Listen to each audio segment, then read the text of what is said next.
Ryan, I'm sorry to take the reins from you right at the beginning of the episode, but we've got No, it's all right. I'm not even ready quite yet anyway. We've got a quandary here. Okay. I don't think Joseph Robert Buckley is coming. Okay. He has not seen any of our messages from today. Oh, no. And I haven't been by my computer for the last 5 hours, but I hadn't seen him via Plex watching the movie, and he wasn't in the last 20 minutes, which it's almost always up to the wire or down to the wire. Yeah. So, do we even bother Joe? Or do we just say... Let's bother him. Yeah. Let's reach out to him. Do we do it now, or do we do it at the end of the episode? Let's do it right now. Let's do it right now. And I also have a motion that because of this, and I'm sorry, Nick, they forfeit some amount of points for this. His team loses points for this because the rest of us are here on time. We watch the movie. Joe has nothing to do. He has less to do than any of us, and there's no excuse for this. I agree. We let him back into the fold after all his bullshit, and this is how he pays on only the second movie. Yeah, exactly. Okay. Come on. I thought Nick was going to be there. I'm trying his cell phone first. Because you know what he's going to do is he's going to be like, no, I watched it on Tubi. And then what he's going to do is... It's not on Tubi, though. Well, he's going to say it is. And then he's going to try to watch it while we go. I watched it 2.5 times, damn it. And I'm not ashamed of it. I like it. How come it's unavailable on Plex? It's not? It should be. Right now it just says... Oh, okay. Yeah. Mine says unavailable. I'm trying to get it going, but... No answer. I've now, got it on right now. Here's what I do know about Joe. Joe has been spending a lot of time at that comic card shop in Peru. What's that place called? Metropolis? Yeah, he's yeah. I've called him like 3 out of the last 5 or 6 days, and he's been there every time. Like some new deck came out. Yeah. So I think that costs even more points because once again, Joe's got a tiny little chub for his and hey, I get it, Joe. COVID got in the way of some stuff, but it's like he told me yesterday, Ryan. I called him yesterday because my little data locker thing. I'm getting a new one. I'm upgrading, and Joe's going to buy that off me. And so I told him, hey, I'm doing this. I want to make sure that you're going to buy this off me because that's kind of part of the reason why I'm going to do it. He said yes. We talked, and he was at Metropolis, and then he said to me, "See you tomorrow." And I said, "All right, Joe." Okay. I was impressed. So. Unless there's an emergency in his family or with him, there is no excuse I'm going to accept at all. So agreed. So I'm on the Metropolis Comics Facebook page right now, and they are having a Magic the Gathering event today, right now, Sunday noon registration, 1 p.m. start. So either he's probably kicking off hour 5 of this fucking Magic binge. Can we call Metropolis and pretend it's his family? It's an emergency. We need to talk to one of the players immediately. The bowl cut and we gotta there's probably a lot of bowl cuts there. We need the one that smells like he hasn't left the basement. You're gonna have to double down. Like, sir, that we're gonna need some more clarifications. I don't know if I'm gonna try Tad on Facebook. I don't think I have his cell phone number.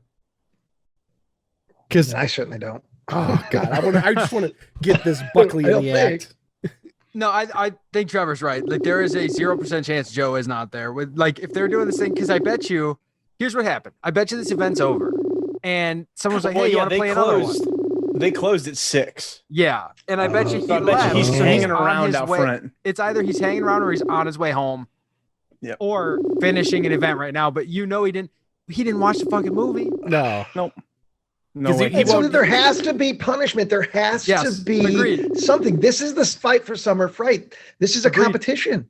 There has to be some sort of, repercussions for this. And I'm sorry that it also falls on Nick, but that's the team thing. Because Joe knows that Nick is working, so that's not Nick's fault. And Joe let his teammate go. Yeah. Oh, Joe's calling. Joe's calling. Oh, patch him in. Put that bitch by the mic. Mr. Buckley. Ah, crap. I'm sorry, Tyler. My alarm didn't go off. Oh. Okay. Well, we're rolling. The podcast is rolling, and we've got the gang here. Oh, okay. Yeah, no, I haven't seen the movie yet. Oh, Jesus Christ, Joe! God! Yeah. You realize, Joe, you are forfeiting points now on your team for this. We haven't figured out what, but the wrath that Nick will bring down upon you if it's enough points that makes you guys lose. Because Aquanoids was strong, buddy. Aquanoids was strong, but guess what? You're gonna lose some points for this. Could you hear Ryan, Joe? No, I can't. Oh, so you just sat in silence for 30 seconds? I want to know where Joe's. Yeah, that seemed like the best thing to do. Okay, so here's what I'm gonna say. I'll try in my best Ryan. So Ryan says that you're busted. Okay, you've let your teammate down, and you've let Malevolent Movies down, and so you're gonna have to forfeit some points from Aquanoids. He complimented you too. He said Aquanoids is a great pick. Yeah. But unfortunately, because of this infraction, you're busted big time, buddy. Oh, okay. Okay, they can hear you, by the way. You're on speakerphone. Ask him where he's at. Zach wants to know where you're at. I'm at my house. Okay, then you're missing it, Joe, because Zach is wearing. He's got like the Finding Nemo fish. That's a hat. He's got a Hawaiian shirt. He put sunscreen on his nose. So did Trevor. Yeah, that was my. I gotta send you my props. I got props. I'm gonna send you pictures of them. Ryan's got some props too. Oh my, Joe. We're all wearing Hawaiian shirts. It's great. After the high of Aquanoids, you've fallen so far. Immediately. Yeah. I had my alarm set for 1. I don't know why it didn't go off. Damn. Well, we all assumed... You slept for an extra 5 hours? We all assumed missed it. that there's an event at Metropolis today, and you were probably there. No. That's not it. Okay. Why didn't you go? Well, because of the Malevolent Movies. Oh. I don't know. So you missed out on both, Joe. And you still fucked it. I don't know if I buy it. I feel like Joe is currently just trying to... We need to join a live 360 group so we can see at all times where Joe is. Yes. So yeah, Joe, I think we all agree that we're going to put some cameras up in your bedroom, so you can live stream what's going on in there. Yes.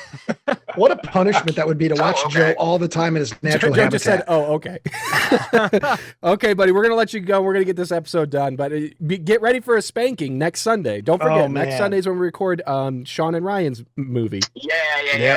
Sorry about that, guys. It's okay. Does anybody have any response to that? I mean, it's not okay. I know I just said it was, but I'm just, I can't get over it. Trevor's the most forgiving, Joe. Zach, I think Zach biting his tongue is the best thing he could say in this situation. Ryan, on the other hand, there's no excuse. Damn it. Joe, if you heard what Ryan was saying right now, oh my God, you would be in tears. You would be weeping. Okay, I understand. But knowing you would probably use those tears as lubricant. Is that right? Well, that made Ryan laugh. So just saying. Well, this proves everybody. This proves. Sure, into the fleshlight. Yes. Yeah. Fleshlights. We've heard it before. Here's the thing, though. This pulls back the curtain a little bit more on Joe Buckley. When he wakes up, he's still not really awake for like 10 or 15 minutes. Look, he's so discombobulated right now. He's talking about how tired the Joe Buckley you guys know. Yeah. You can tell. No, it was weird. I just could not go to sleep last night, so I was like up until like 9, 10 a.m. and then my alarm didn't go off. Well, Joe, how about this? Why don't you go ahead and give us your review of Cheerleader Camp? Okay. So I have seen Cheerleader Camp before, and like basically it starts out. It's like basically like one of those like horror. It's a comedy slasher from like the late 80s. And like it starts out and basically she's having like a nightmare that like True. Her palms are gonna kill her. True. Yeah, and then she wakes up and like there's like a fat man filming her and everybody's like poking her in the stomach and laughing. We get it. And you came for the horror, you stayed for the boobs. Yes, yeah. So I give it a 7 out of 10. I give it not even how the rating works. Yeah. I give it 7 cheerleader titties out of 10 cheerleaders. Why is one woman missing a tit, Joe? Breast cancer. It was horrible. One might have 3. Okay. That's true. Everyone, Tyler. I mean, really. All right, Joe. Well, it was good chatting with you. I didn't watch the movie, though. That's the part that I can't get. Ryan is yelling so much, Joe, I've got to let you go or he's going to murder everyone. Okay. It's more than just oversleeping. Right, yes, I'm sorry, people. Hey, Joe, tell Ryan to fuck off. No. Say it, Joe. Hey, Ryan, you know what you should do? Let's hear it. He wants to hear it, That's Joe. Great. Hey, Ryan. Yeah, you know what you should do? Yep. Go ahead, Joe. Yeah. Okay, that was wow. You even blew that. You even blew that. All right, Joe. Get some sleep. See ya. Bye, Joe. Okay. Get some sleep. He's had plenty. Yeah, I was just saying he's okay. He's got plenty to work. Good morning, campers. We are back with more Malevolent Movies presents The Fight for Summer Fright. It's the June Summer Slam, so give me a blast on the bugle because Camp Two Hands is here with the Summer Camp movie. So hop out of your bunks, head down to the mess hall, and get ready for a feature presentation from 1988's Cheerleader Camp.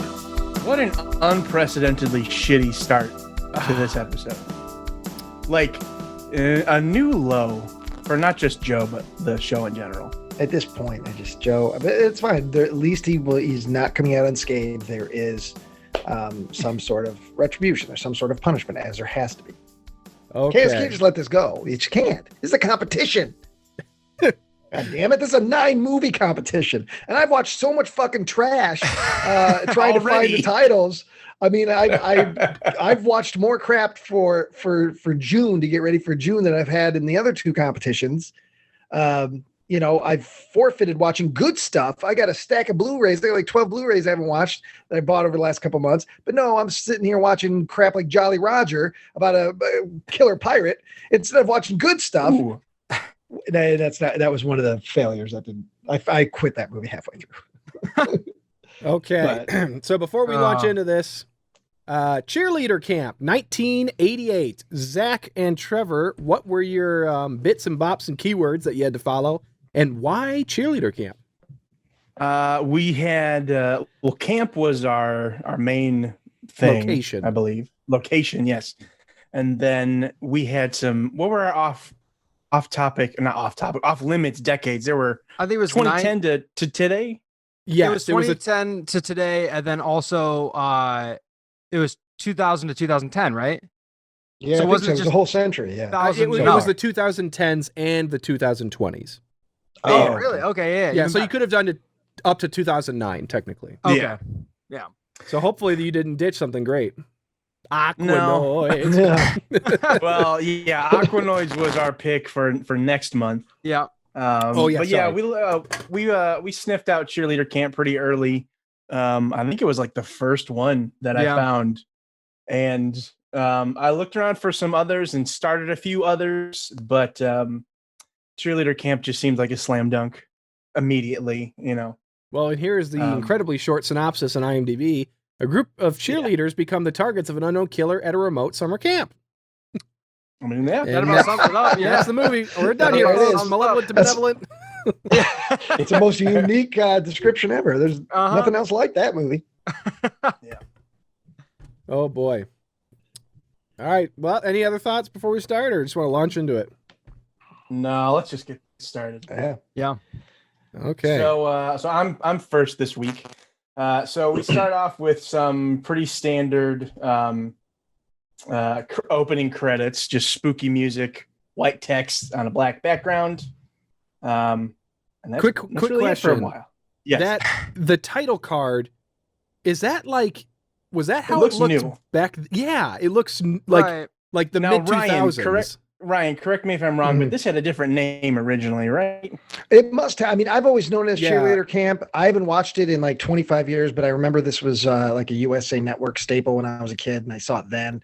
I've always known it as Cheerleader Camp. That video cover is classic to me as Cheerleader Camp, but the trailer calls it Bloody Pom Poms, and then at the very end of the movie, the copyright also says Bloody Pom Poms. So that was what the working title, and at some point the release title when they made the trailer was Bloody Pom Poms.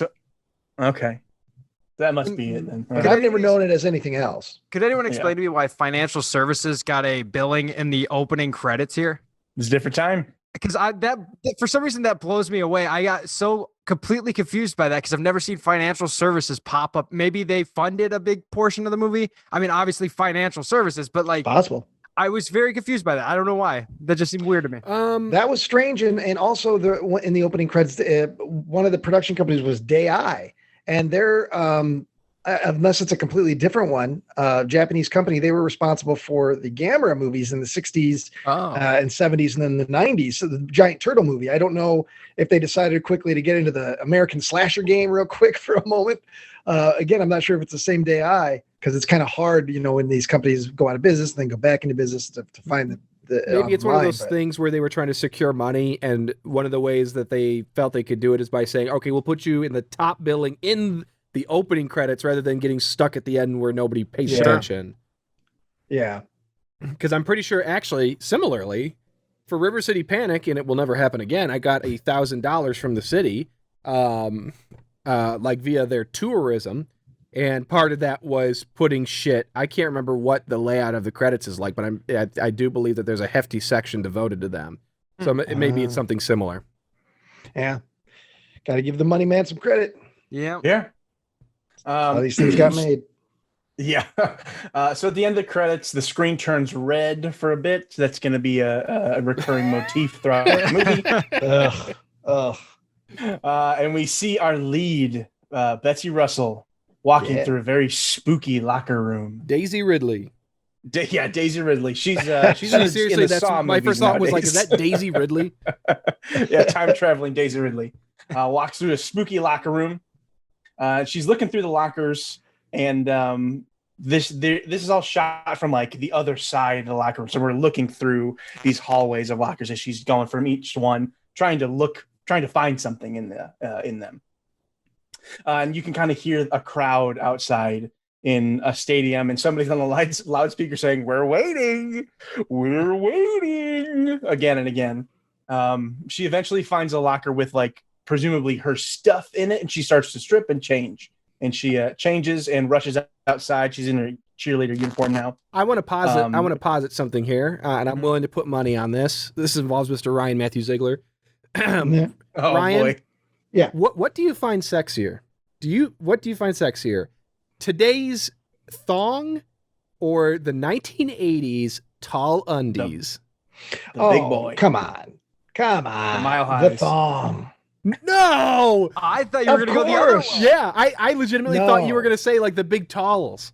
Yeah, no, I hate the big talls. I don't like and I also don't like the white panties. I like colored panties. I want them to have, or designs on them. The white, it reminds me of like tidy whities and locker rooms. It's to me, I think of like jock straps and men when I see that. So, sure. For me, I'm like, that's a turnoff. But I will say on Betsy Russell, I'll take the talls. I'm not going to complain that much. This is really disappointing, Ryan, because I prefer monster fucking Ryan, not modern day thong loving Ryan.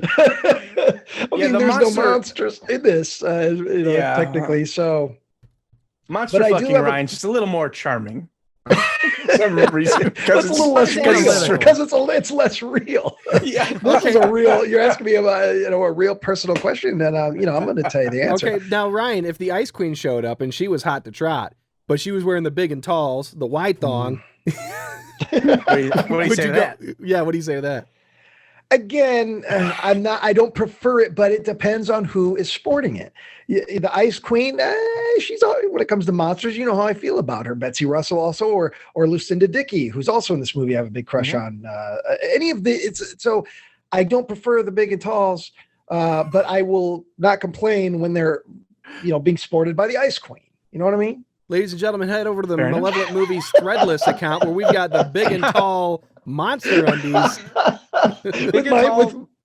It sounds like a brand of Depends. Can we do that? Can we create a big and fulls, a big and tall pair of panties on the Threadless, and it's Trevor's drawing of me on them? Please, yes. Let's get underwear. They might. Let's get Tykables on the horn. Yeah, we can get a thing with them. Joe's on those. Yeah, I want Joe's face on the inside of the diaper, so when they dump right on. His face where he's like, ooh. It's got to be some sort of technology where the picture of Joe is smiling until it gets wet, then it frowns. Yeah, we can figure that out. Some sort of lenticular situation. Yeah. Okay. Yeah, you want these lenticular underwear? No undies, unfortunately, but we do have some. Wow. They do have leggings So maybe we could design a legging that's like skin tone, and then the big and tall undies up top. Ooh, yes. Perhaps, yeah. Okay, sorry, Trevor. This is the beginning of an empire, guys. No, do not apologize. This is great. So she's blinded by the lights that kind of turn on and go, and she runs out to the field and immediately slips on some mud, and picks herself up. And the announcer says, "This is it. We waited for this." As she stands up and starts to like half-heartedly cheer. She screws up the routine, and then we see some really weird shots of like up the bleachers. We see her parents. This whole dream sequence is very strange, and I loved it immediately. This is the kind of shit that I love in these movies. So we see her mom and her dad, and they're both just like just disapproving. I think her dad like crosses his arms, shaking his head, and he just walks away. And she keeps trying to like finish the routine. But as she continues to cheer, her pom-poms start to like cut her, and she starts to bleed, and she is eventually like surrounded by pom-poms that all shake and cover her, and she screams. But it's revealed that she's been asleep in the van, and her friend Timmy is filming her. So I don't want to give away my position too early, but sure. The Alison's issues with nightmares, there's really only two that really caught my attention and made me enjoy them. But there's a lot that just drove me crazy. I enjoyed the beginning one, and then there's one towards the middle, I think, that's very weird and subversive. That I was like, okay, this is so fucking weird. I like this. But I kind of felt as the movie went on, the nightmare stuff really bogged her down, and I lost interest in it very quickly. Well, it was this movie spent a lot of time trying to convince us that we don't know who the killer is. Yeah. There comes a point where it's like, oh, okay, this is what we're doing. And I mean, I was on it pretty, it's like, okay, but they still want us to think that maybe she's doing this subconsciously or something. Yeah. And it's like, nah, you're not getting us with that. I think the problem is, as later we'll get to the moment, is I don't know, editing wise, a character is killed, and then we see her dream, and then we know, you know what I mean? Like before, she has the dream, and then she wakes up to the knowledge, oh, somebody was killed, but it's out of order there in the middle, and totally blows any red herring thing out of the water in that case. I don't know why they chose that, because a person is killed, and then it goes right to her dream where that person is killed in a different way. But I'm like, well, it was out of order in that case. There was a lot of brunettes who looked very similar in this movie. So Pamela and Teresa are yes interchangeable, and they're also the two that I didn't know from other movies. Everybody else have been in a bunch of movies in the 80s. Betsy Russell's in a bunch of stuff. I mean, Leif Garrett was a superstar. Even Laurie Griffin, the Bonnie, who we'll get to know here in a second. She was Michael J. Fox's lust interest in Teen Wolf. She was like the one that he was really after before he goes with Boof. And this is the only other movie I've ever seen her in. I thought Ryan said T-Wolf, and I immediately pictured like a golf movie with the Teen Wolf. A third one we've never heard of. Yeah. I'd be all right with that. Can't be worse than Teen Wolf 2. The boxing movie. Yeah, well, now we get a taste of pretty much everybody here. So our characters are Alison, that's Betsy Russell, she's the lead. Her boyfriend, is it Brett or Brent? Brent. It's Brent, but oftentimes people say Brant. Yes, I heard Brant. I rewound it because I thought they said Brad at one point, but they say Brant. And there's Brent and Brett. The whole time I was going back and forth on his name. Yeah, and one time I thought I heard somebody say, Joe didn't watch the movie and slept in and isn't here. They did say that. Yeah, that was said. Yeah. Yeah. At that point, I was like, this character's the worst. Yeah. That really set me over the edge. Yeah. I can't wait. You know what? At the end of this, remind me to call Nick. I want to call Nick. And let him know. Yes. Oh, we're gonna break his heart. Oh man. Oh, I'm sorry, Nick. I'm sorry. So we have Brent or Brett or Brad or Brant, whatever his name is, Leif Garrett. He's driving this van. He is Alison's boyfriend, but not a very good one. We'll learn here. The first thing he does. Yeah, he's arguably the worst boyfriend in the history of cinema. He really is. I mean, these slasher movies often have a really shitty male boyfriend character who does this sort of stuff, but I don't think I've seen one that's just right off the bat. He's just a cheating son of a bitch. Hey, unpack the van, babe. I got some chicks to talk to. Like, it's not even done with roll call. Yeah. His ass is still sweaty from the ride, and he's already over there hitting on some random girl. Then we have Corey. She is going to be Alison's roommate here in a bit, and she's the team mascot. We also have Bonnie. She's the one. She is blonde and dumb because it's the 80s. Yeah. There's Pamela and Teresa. They're in the back. And then Timmy is riding shotgun. He's the big boy, the big goofy guy with the camera. Yeah. Okay, now he's 80% ass crack. Oh man, I've got a couple minutes. I've got plenty to say about his ass. An as we ass go crack on. like the Marianas Trench. This guy. Now, my first thought when I saw Megalodon that was came crawling out at one point. my first thought was Blood Diner when I saw that because there's a fairly substantial moon in that. Now, Timmy's butt is clearly bigger. Oh my god. Yeah. But he gets stuck for Christ's sake. Now, what do you prefer? Much like the question to Ryan about the undies, do you prefer a nice big long crack, or do you prefer a maybe shallow but deep crack that gets a burger thrown at it? Well, because a burger thrown at it, like, because his butt is essentially giant hot dog buns. With how long his crack is, he's got big old hot dog buns for. It's weird. It looks very strange. If you're gonna throw something into a crack, I want it to go into the butt. So unless that guy from Blood Diner can eat that burger with his ass, I don't care. It doesn't matter. What's the fucking point? And for comedic purposes, I prefer this big ass. Also, because it's just this ass is funnier. If you're going just for funny, it's go big or go home. Yeah, it's just doesn't matter. Nothing else matters. I thought to myself, that ass is so smooth that and somebody before they started shooting that scene took one for the production. Maybe it was payroll services, maybe it was some intern, and that's why they got the opening credit. But somebody had to shave that huge ass, and that's like that took a while. That's like mowing a football field, man. That's like 3 or 4 razors. The crack the crack is so long that it actually curves and goes back. Yeah. Like it looks like a fucking wizard's wand. It looks like Gandalf's staff. Jesus Christ. So anyway, Brent or Brad or whatever asks Alison, "Hey, what was so scary in your dream?" And she responds, "You in the nude, darling." Which they're supposed to be together, so I don't understand what this bit's all about, but they do a few jokes on the premise. Somebody in the back says, "Oh, what part of Brad made you scream?" And Timmy goes back to his camera, says, "Trouser Trout attacks cheerleader movie at 11." And is this a high school camp or I don't know, college camp? I don't know if they ever say. Because the stadium at the beginning makes me think high school. Just because I don't know if I just always think high school when I see like a locker room and stuff. But like everybody here, like I don't think we get ages, but everybody looks like they could pass as like college. Yeah. And the amount of drinking that they do later makes me think that it has, like the amount of supervised drinking they do makes me think that it has to be. And if you are an alcoholic, do not watch this movie one bit. Because there are like 5 raging alcoholics in this film. Yeah. It's fucking terrible.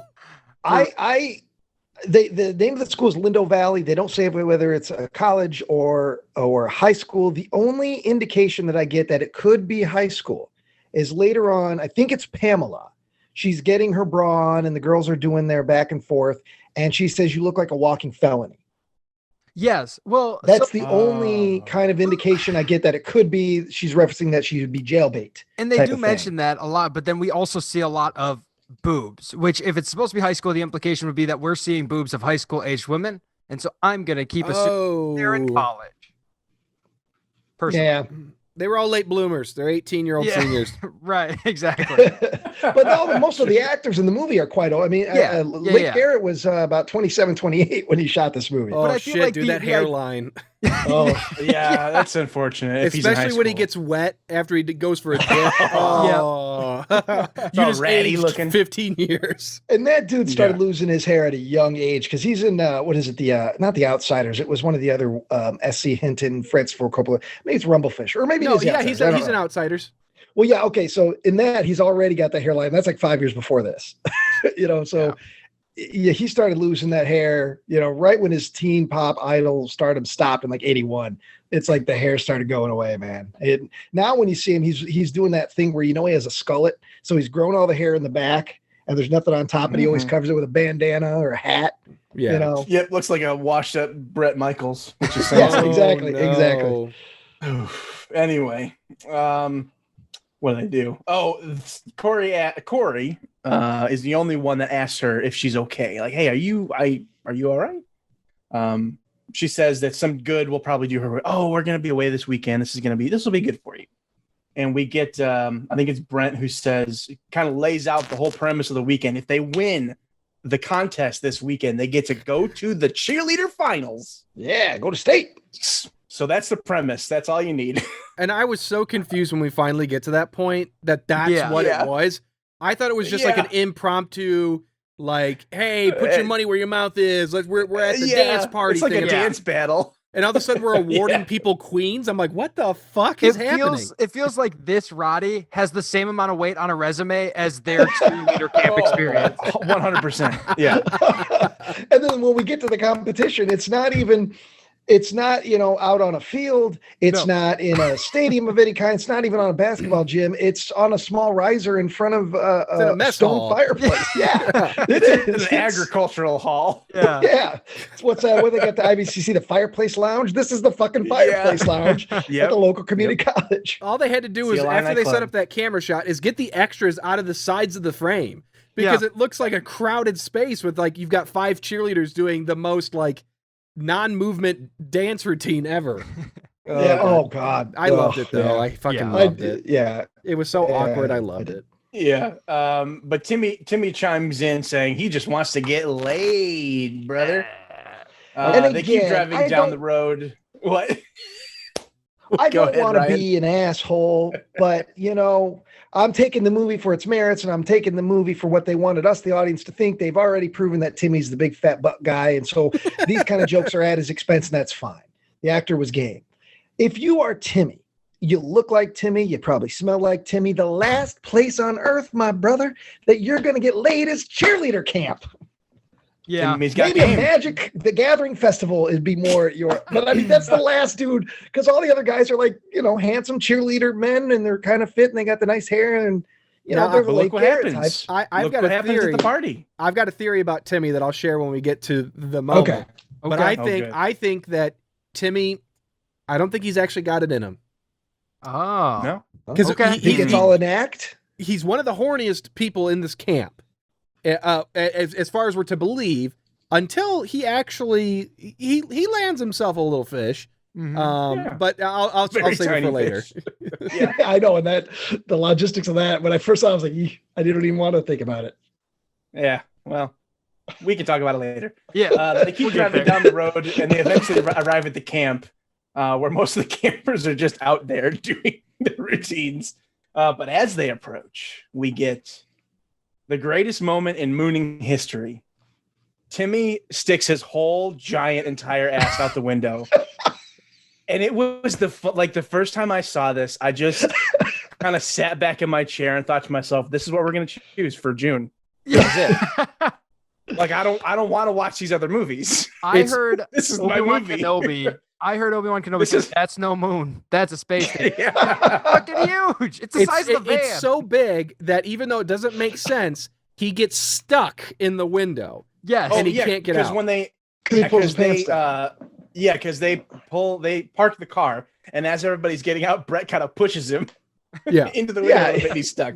And then the counselor. Oh my gosh. Well, hold on. Then the counselor, Miss Tipton, comes over, starts doing roll call right next to his ass, and he farts real big. We completely forgot. What are your tropes? Your summer. Oh shit! Tropes. Oh yeah. Sorry. Yeah. All right. So our tropes. Zach, do you want to start with one? These are some bonus points you're gonna want. Yeah. Well, the really dumb blonde. Like one trope right out the gate is just the dumb blonde, too dumb for her own good. That's Bonnie. Written down here. Bonnie, Bonnie. Yeah. She's just so stupid to the point that like she barely functions as a human because she can't understand concepts. Yeah. We also have Jill's girlfriend. We got to vote. If you three are sold that I am going to vote no, just because I didn't get complete dummy by the end of the movie. But only under the security of the three of you will vote yes. How many points can I give? 1 point? Because again, maybe I'm just confused. Are the tropes just movie tropes, or are they summer movie tropes? Summer movie tropes. Okay, sure. So I'll give 1 point if I could for that, because yes, the dumb blonde is a trope in movies, but it's in Halloween, and it's in a lot of. Sure. But I do want to give it a point. I do want it. It does earn points. We'll give it a. We'll give it 1 point. Okay. Give it 1 point. Okay. All right. Well, then, as far as summer movie tropes, I'd say we've got another teens hanging at the beach sunbathing scene with while they're being spied on. That was also in Aquanoids. I'll give you that. We get that here as well. Hold on, because I remember you gave Joe some guff, and I think what sold you on the difference between the skinny dipping, which there is, and the pot drinking spot is that like that could be the equivalent of like a lover's lane type thing. So I don't know if this really is that. I definitely for skinny dipping. 2 points for skinny dipping as far as I'm concerned, because you get plenty of that, and you get big boy and ladies undies in the water. But I would say that, and I'd also give you 2 points for spying, like the sexy spy. Yeah. Okay. Yeah. So would you be willing to take 4 points for those two? Yeah. Yeah. Okay. I would be. So you're up to 5. Then we've got I don't know if we want to say, but campers versus counselors. Kind of the cranky old camper or the cranky old counselor. Miss Tipton, that the campers are kind of at odds with. I'm inclined to say yes to that. Because she doesn't she doesn't believe him. Like she's out for herself. I mean, she should have shut down the summer camp, but the camp's there's a lot they should have done. Doing oh great, my gosh.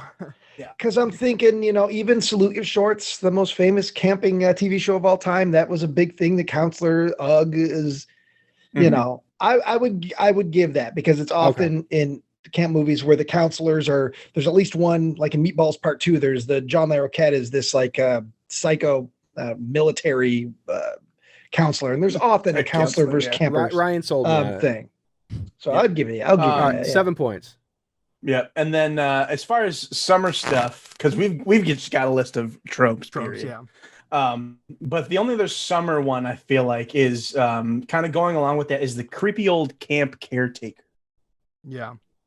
Bob. Okay. There's always like the creepy guy that works at the camp that is just completely out of place. This one actually has 2. Well, here's the thing. I'll give you 1 point for each. Well, here's what I think. Here's what my compromise is. I was going to say, how about you just do the creepy camp employee? Because the cook, that is a thing in Sleepaway Camp. That is a thing in tons of these kind of movies. So the creepy camp employee, if you say it that way, I'll give you all to 9. Sure. Yeah. I'll take it. All right. There's actually one more that I would give you. I don't know if I should keep my mouth shut. We were talking originally. We had mentioned the camera kid. But that's not really a summary trope, but there seems to be like that kid in a lot of things that is like the newest technology. Yeah. Whatever it is, he's got it and he's all about it. Okay. Because Joe fucked up so bad that I want to get back at him, I'll give you one. I personally think that the impromptu band performance for the live band party, I feel like that's something. I don't know if Ryan's awfully quiet, so I don't know if he agrees or not. No, I was actually quiet because I was thinking of another one that it seems so blatant obvious because the movie's about, but a lot of these camp and these summer camp movies, there's always some sort of competition. Yeah. Whether it's this, and this whole movie is a competition really at the end. Yep. So the camp competition to kind of close either the summer or close the weekend, that's obviously where the climax of the movie takes place. So all right, the camp competition, that's absolutely in there. We're up to 11 points with that one. Does the band thing count? 1 point? I don't know if I'm bringing it up because it was a punk band and that was the last band I expected. and I don't want to not give myself points or anything. But I feel like this could happen in any. Sure. Like, there's prom, there's, anything. It doesn't necessarily be camp. It's just like, I guess it's not like it was like a summer beach bash. It was just like it's not like Sugar Ray showing up in Scooby-Doo. Oh my God. That would be incredible. But it's it's just like, it just happens, So you've already passed Joe and Nick's 10 points. I was going to say, to punish Joe, I would love to somehow take our points and subtract points from them with them. I don't know what that would look like. I mean, we could just take their summer trope points away. Like, that's Joe's. But how many tropes? They got points 10. Did they get? Trevor and Zach are at 11. I don't know if 10's enough. That's what I'm thinking. I'm like, I don't know. It's hard to tell because 3 people have still not rated Cheerleader Camp. And Sean still hasn't rated Aquanoid. So busy or something, going down to Florida. Yeah. what moving his family? Well, I messaged him this afternoon. We finalized the title that I said, let's just go with this, the title we chose. I haven't heard back from him yet, but yeah. Well, you see, Sean, you would be perfect for this. You're down in Florida, dude, hanging out by the key. On the beach. What are you seeing? Is there a punk band playing music? Is there a cheerleading competition? What's going on? Is there a weird caretaker at the Joe's Crab Shack? Cut to the Sean Trope Cam. I was gonna say what Sean's doing right now is he's making a fourth movie that he's gonna throw in for June. He's making a summer movie right now in Florida. This whole adventure is his movie. He's making the most malevolent movie for August. Oh Jesus. Okay, so are we final at 11 trope points? I'll take it. Yeah, I'm happy with that. Okay. All right, so back in it, back to the movie. Once they park, Brett pushes Timmy further into the window. His giant ass gets stuck. He farts all over Miss Tipton. They do Miss Tipton. She's Mrs. Tipton is the camp counselor. She kind of run the whole show here. She does roll call with everybody. Camp Hurrah. And the boys, Camp Hurrah. Excuse me. And the boys head off to a cookout where Brett immediately starts flirting with Susie. Jesus, excuse me. Oh, I'm all gassy from all that shit. It's all those trope points. Yeah, they're filling. All that trope gas. But don't worry. Creepy old man Bob pops up, appears out of nowhere. Bob's. I love his introduction so goddamn much. I literally kept saying it throughout the movie because I watched this with Maddie. And anytime he's on screen, I'm like, because he just grabs her by the shoulder. She turns around, startled, and he goes, "Don't worry, I'm Bob." I'm like, that doesn't tell her anything. It doesn't make me feel better. Yeah, and for fans of horror movies, that's George Buck Flower playing Pop is actually his name. Pop, like corn pops. Pop. Yeah. It's not Pops though with an S, which is it's weird, just Pop. But that's George Buck Flower. Like, wow. You've seen him in The Fog. You've seen him in Escape from New York. You've seen him in Wishmaster. You've seen him in a million horror movies. I love George Buck Flower. Big part of the reason I may or may not be a Cheerleader Camp fan is directly because of George Buck Flower. He's phenomenal. Nice. So. We did it. God. Yeah, that was a big saving grace for this movie for me is George Buck Flower. Good. We see Brent trying to flirt with somebody. And he says, "Your eyes. They told me to come over here." And she says, "Well, now my lips are telling you to leave." and she leaves, and he's just kind of depressed. And then we see the girls are moving into their camp house, talking about the Queen contest. We have another kind of secondary competition this weekend, apparently. And they think that Alison isn't cut out to win with everything else going on, like her bad dreams and the trouble with Brett and everything. But then we see Alison taking pills. And Corey starts to move in. Well, and Ryan, being our resident 80s boy, since this was kind of probably right around the same age, you were kind of technically supposed to be the same age as these characters. Not in 1988. Well, I was 7. Oh, wait, you were born in 79. Yeah. Depending on when this movie came out, if it came out in the summer, I was around 7 or 8. Well, anyways. And I saw it probably around 10. Maybe from the zeitgeist of the 80s. What type of pills would people be popping in the 80s? I don't know if that was a weird thing. That was my first thought is what pill is she taking? Like, were antidepressants anxiety, like psychotics? Like, I have no idea really when it comes to that. What came to my mind, being the horror movie guy, was that it was Hypnocil, the fake drug from Nightmare on Elm Street 3, which they give the kids so they stop dreaming. So, I laughed to myself like, oh, I wonder if that was a precursor to or a post thing for Hypnocil. So I have no idea. It's probably just simply were taking. If you're taking pills, that means there's something wrong with you in movie world of the 80s.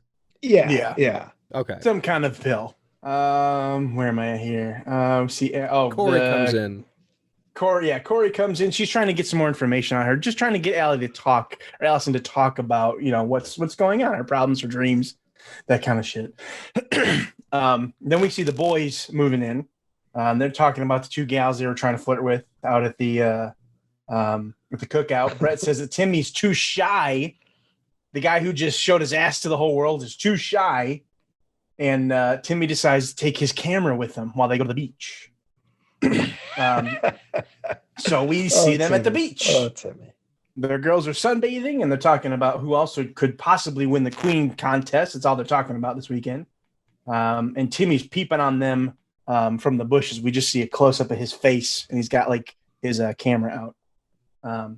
There's another girl who...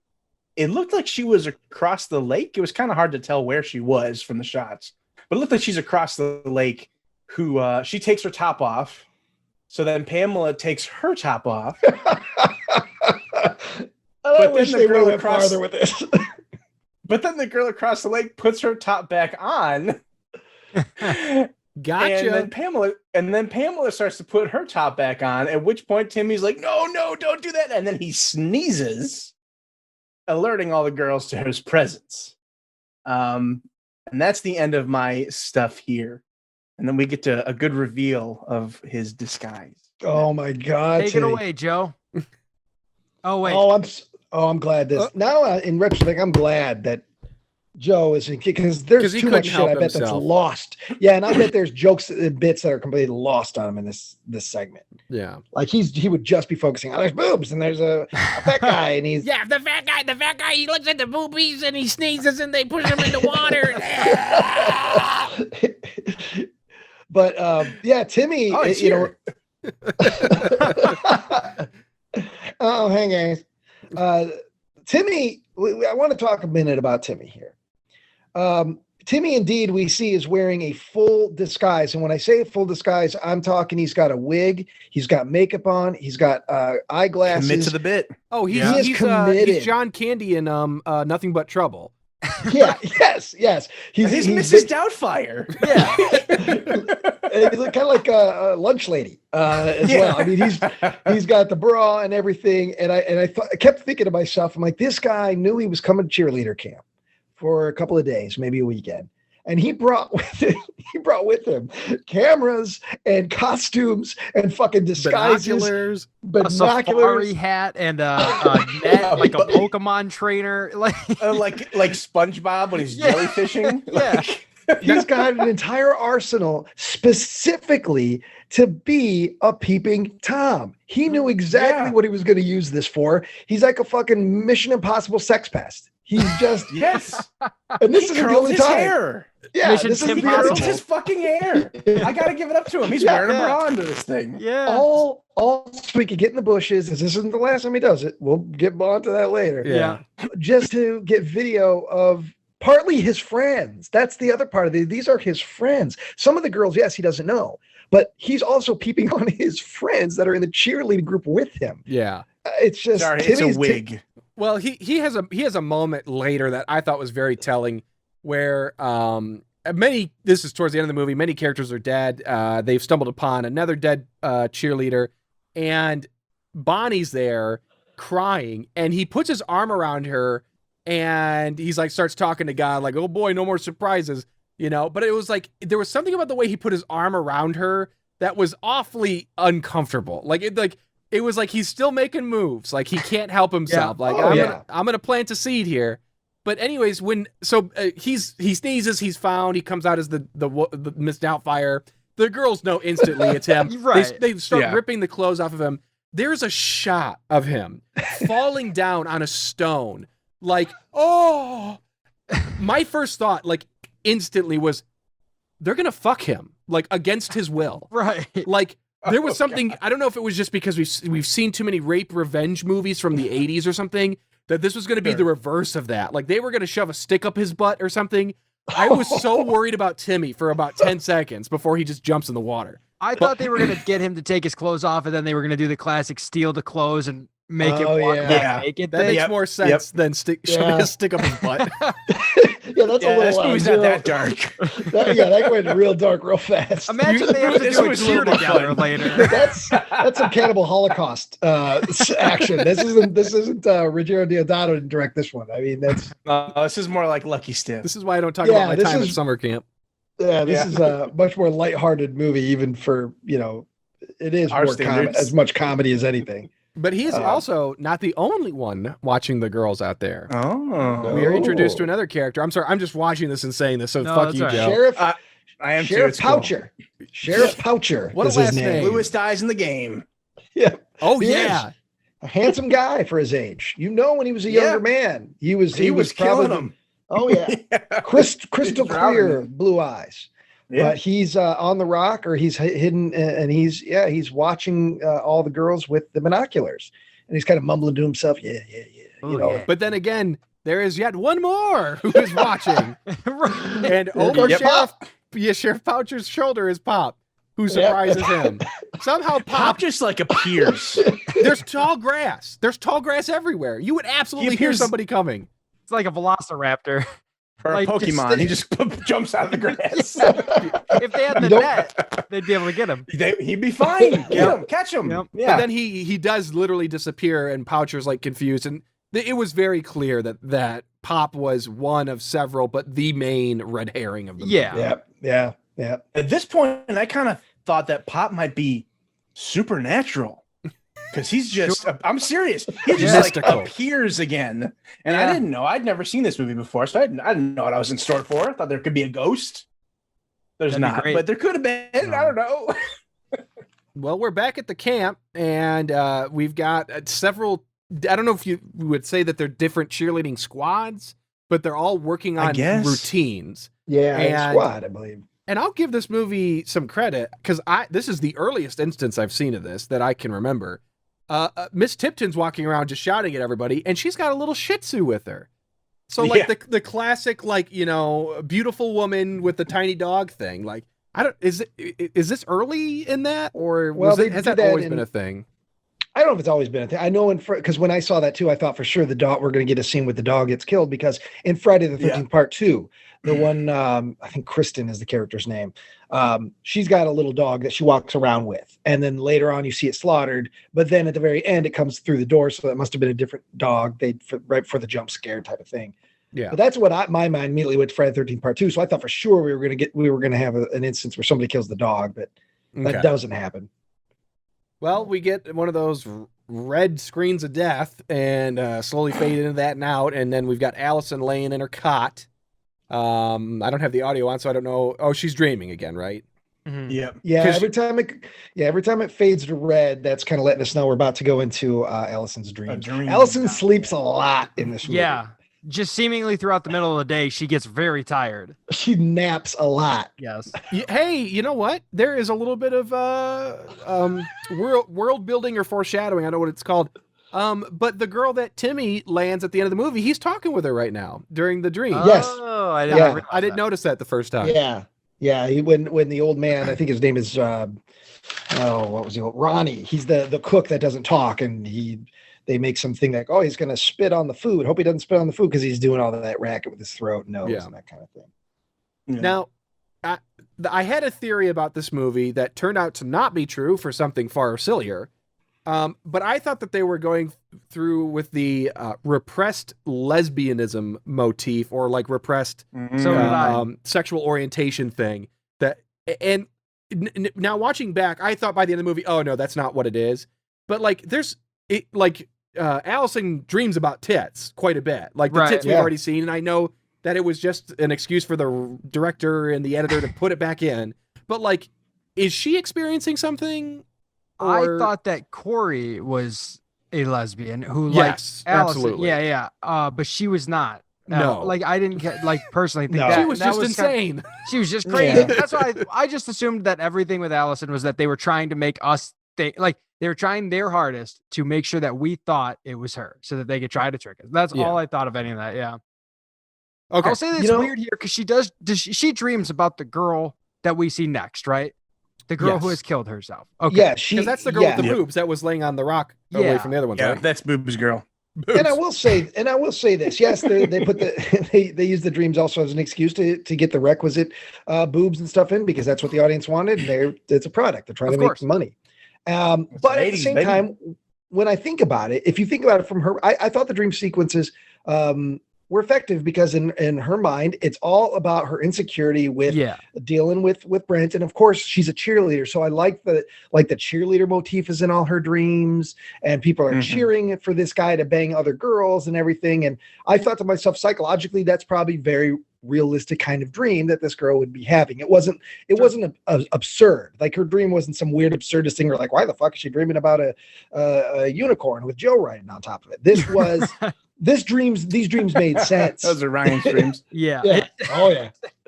Where do you think the unicorn horn is? I'm not going to tell you. But God, Tyler missing a lot here. Oh, sorry. I had to go pee. What's up? We're hearing about Ryan's dreams where Joe is riding a unicorn. Or maybe getting fucked by a unicorn? It's up for interpretation. We need any psychology majors out there.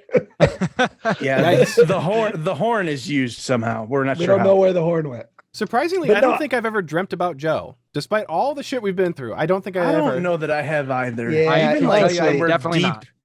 Even when we're deep into like Butch the Baker's production or some shit like that, no.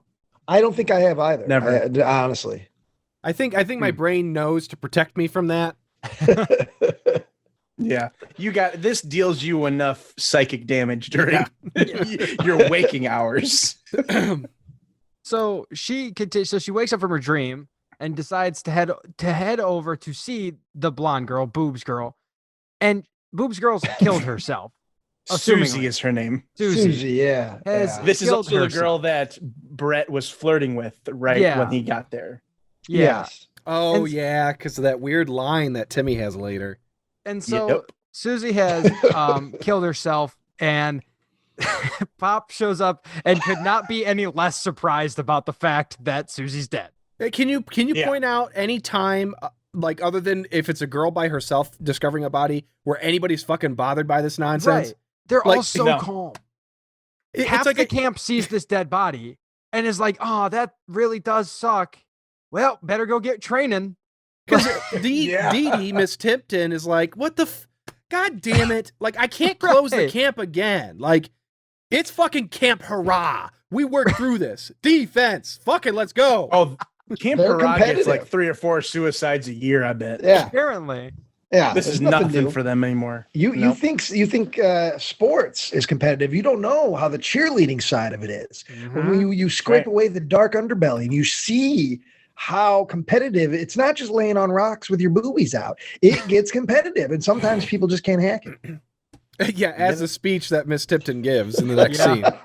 Yep. Jesus Christ, one of the worst, like, hey, somebody just died, but we're going to get through it together speeches. That's not even the worst thing Miss Tipton is going to do for the sake of keeping Camp Hurrah rolling. No. I'm mind boggled by the choice she makes here pretty soon. Yeah.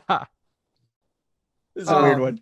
So anyways, she's addressing, they're in like the hall, the mess hall or whatever it is with the fireplace, and there's a bunch of trophies behind her. Remember, it's a cheer camp. And she's giving some speech where I can't remember. Does anybody remember exactly what she says? She's basically saying that like cheerleading is like super competitive. So like, you may not be able to hack it and you just might fucking kill yourself 20 minutes ago. So, it sucks to be you, but you got to be stronger than that, essentially. Pretty much. And like they keep cutting to shots of Timmy, and Timmy's just like, huh? Like, can we get beyond the death? Can we get to lunch? Timmy's like, I got other outfits. I got a periscope in my bag. I got some fucking to record. So let's move on. I didn't come here to do cheers. Oh my gosh. It's the least likeliest guy to ever be on a fucking cheerleading squad to begin with.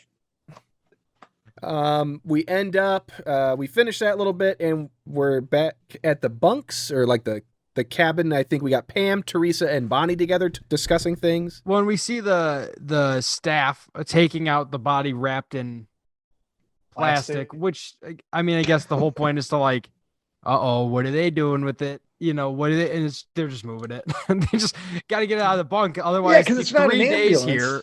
But the weirdest thing is like, there's 3 days at this camp.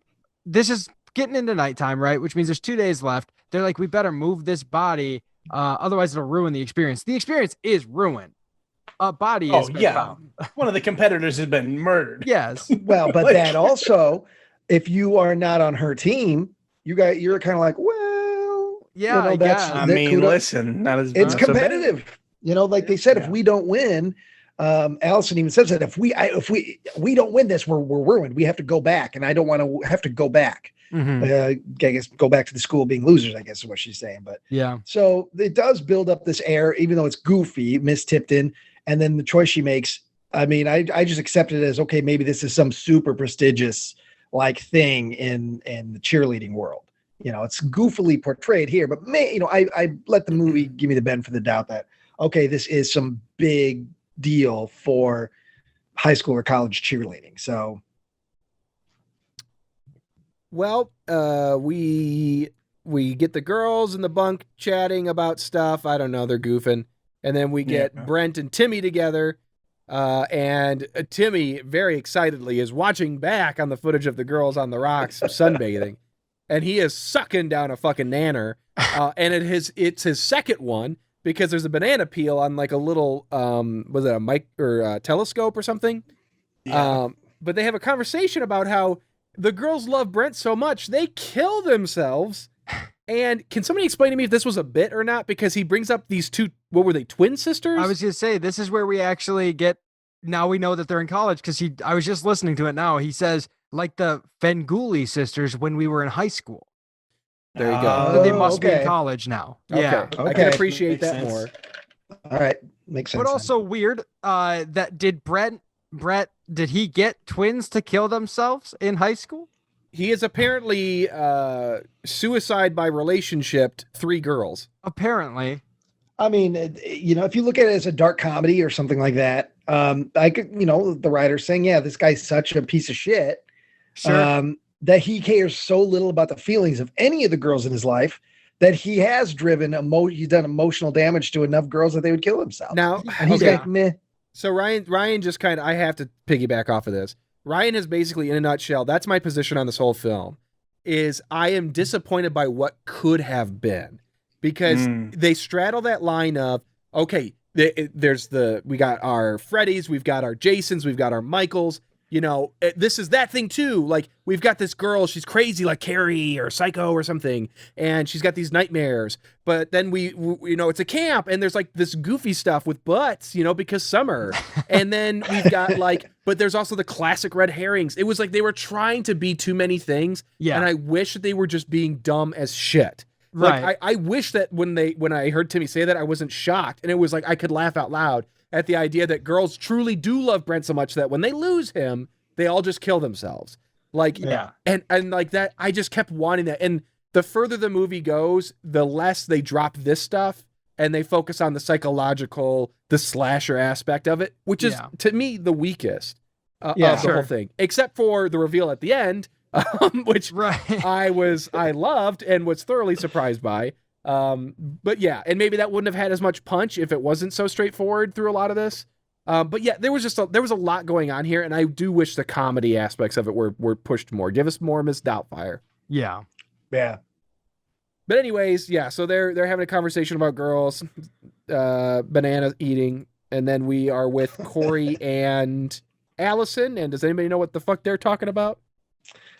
I can't get it to play. So I think we're all trying to watch Cheerleader Camp right now. I can't get it to play. Yeah, it'd be great if someone was assigned to this section. That would be surprised we didn't have someone. What a weird 20 minutes to leave completely unattested. Yeah, what a terrible spot.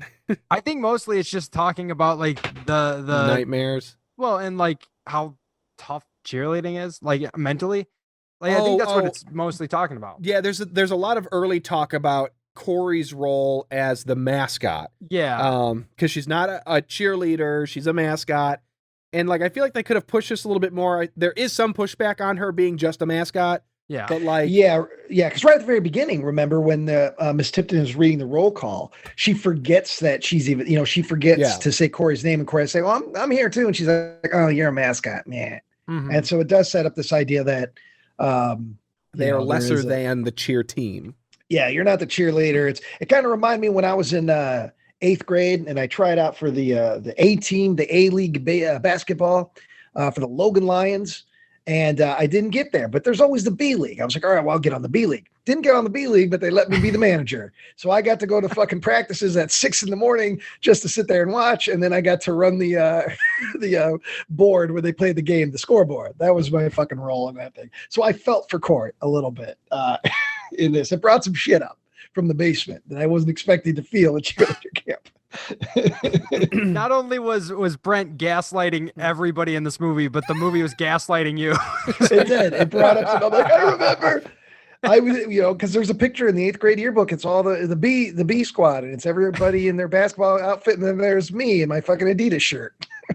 Did you get a whistle at least? Did they give you a whistle and a clipboard? I got nothing. Damn. I got nothing but a disappointed look for my dad. That's about all I got. I was like, fuck it, I'm just going to watch movies. I get this. Well, this scene ends in the classic something has to happen with the bathroom mirror bit. Corey's left the room, and Allison's washing her face. She looks up. It's covered in blood. Oh, dear God, what have I done? And she figures it out that, no, you're not bloody. And then we get the hottest dance hip-hop the song of the summer. The thing that I think actually took points away from the summer soundtrack. This is the DK Donkey Kong rap from the beginning of Donkey Kong Country. Absolutely. DK, Donkey Kong. I literally He's the leader of the pack. You know him well. He's finally back. Is it to kick some tail? Some tail. Yeah. I literally paused this to watch the whole 3-minute DK Donkey Kong rap because of this rap being. I was like, this is the same rap. It's just not as good. Well, it felt. And this was that point. Go ahead. Or this was that point in pop culture where Hollywood. Finally, I got to play it. It's actually at this part. I can't believe it. Where pop culture started paying attention to hip hop a little bit more and started trying to find ways to put rap songs in the movies. And sometimes they'd even write rap songs. Nightmare on Elm Street 5 has the Freddy rap during the credits, and Maniac Cop 2 has some weird rap. And that was all 88, 89, 90 around this time. So Teenage Mutant Ninja Turtles, the first one. Go Ninja, Go Ninja, Go. Yeah, TUR, Power. You just had these terrible, cringy, totally out of touch with what was really going on. Even then, hip hop songs, and I loved it because of that. I'm like, yep, Cheerleader Camp is right on schedule. It's like everything else at this time period.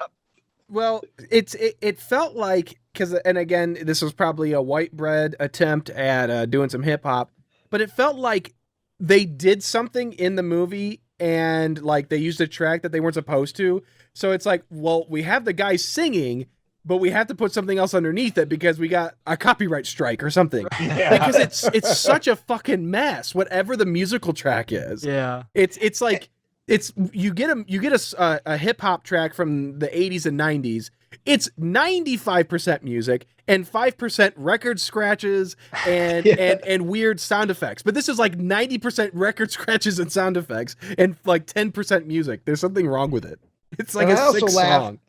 Yeah, and I also thought it was funny and maybe somewhat ironic that it's Leif Garrett rapping when he was most famous for being a singer. Yeah. We're like, no, Leif Garrett, we're not going to let you sing in our fucking movie. You're going to rap in our movie. Let's continue to humiliate the guy whose star had fallen so low, even in '88.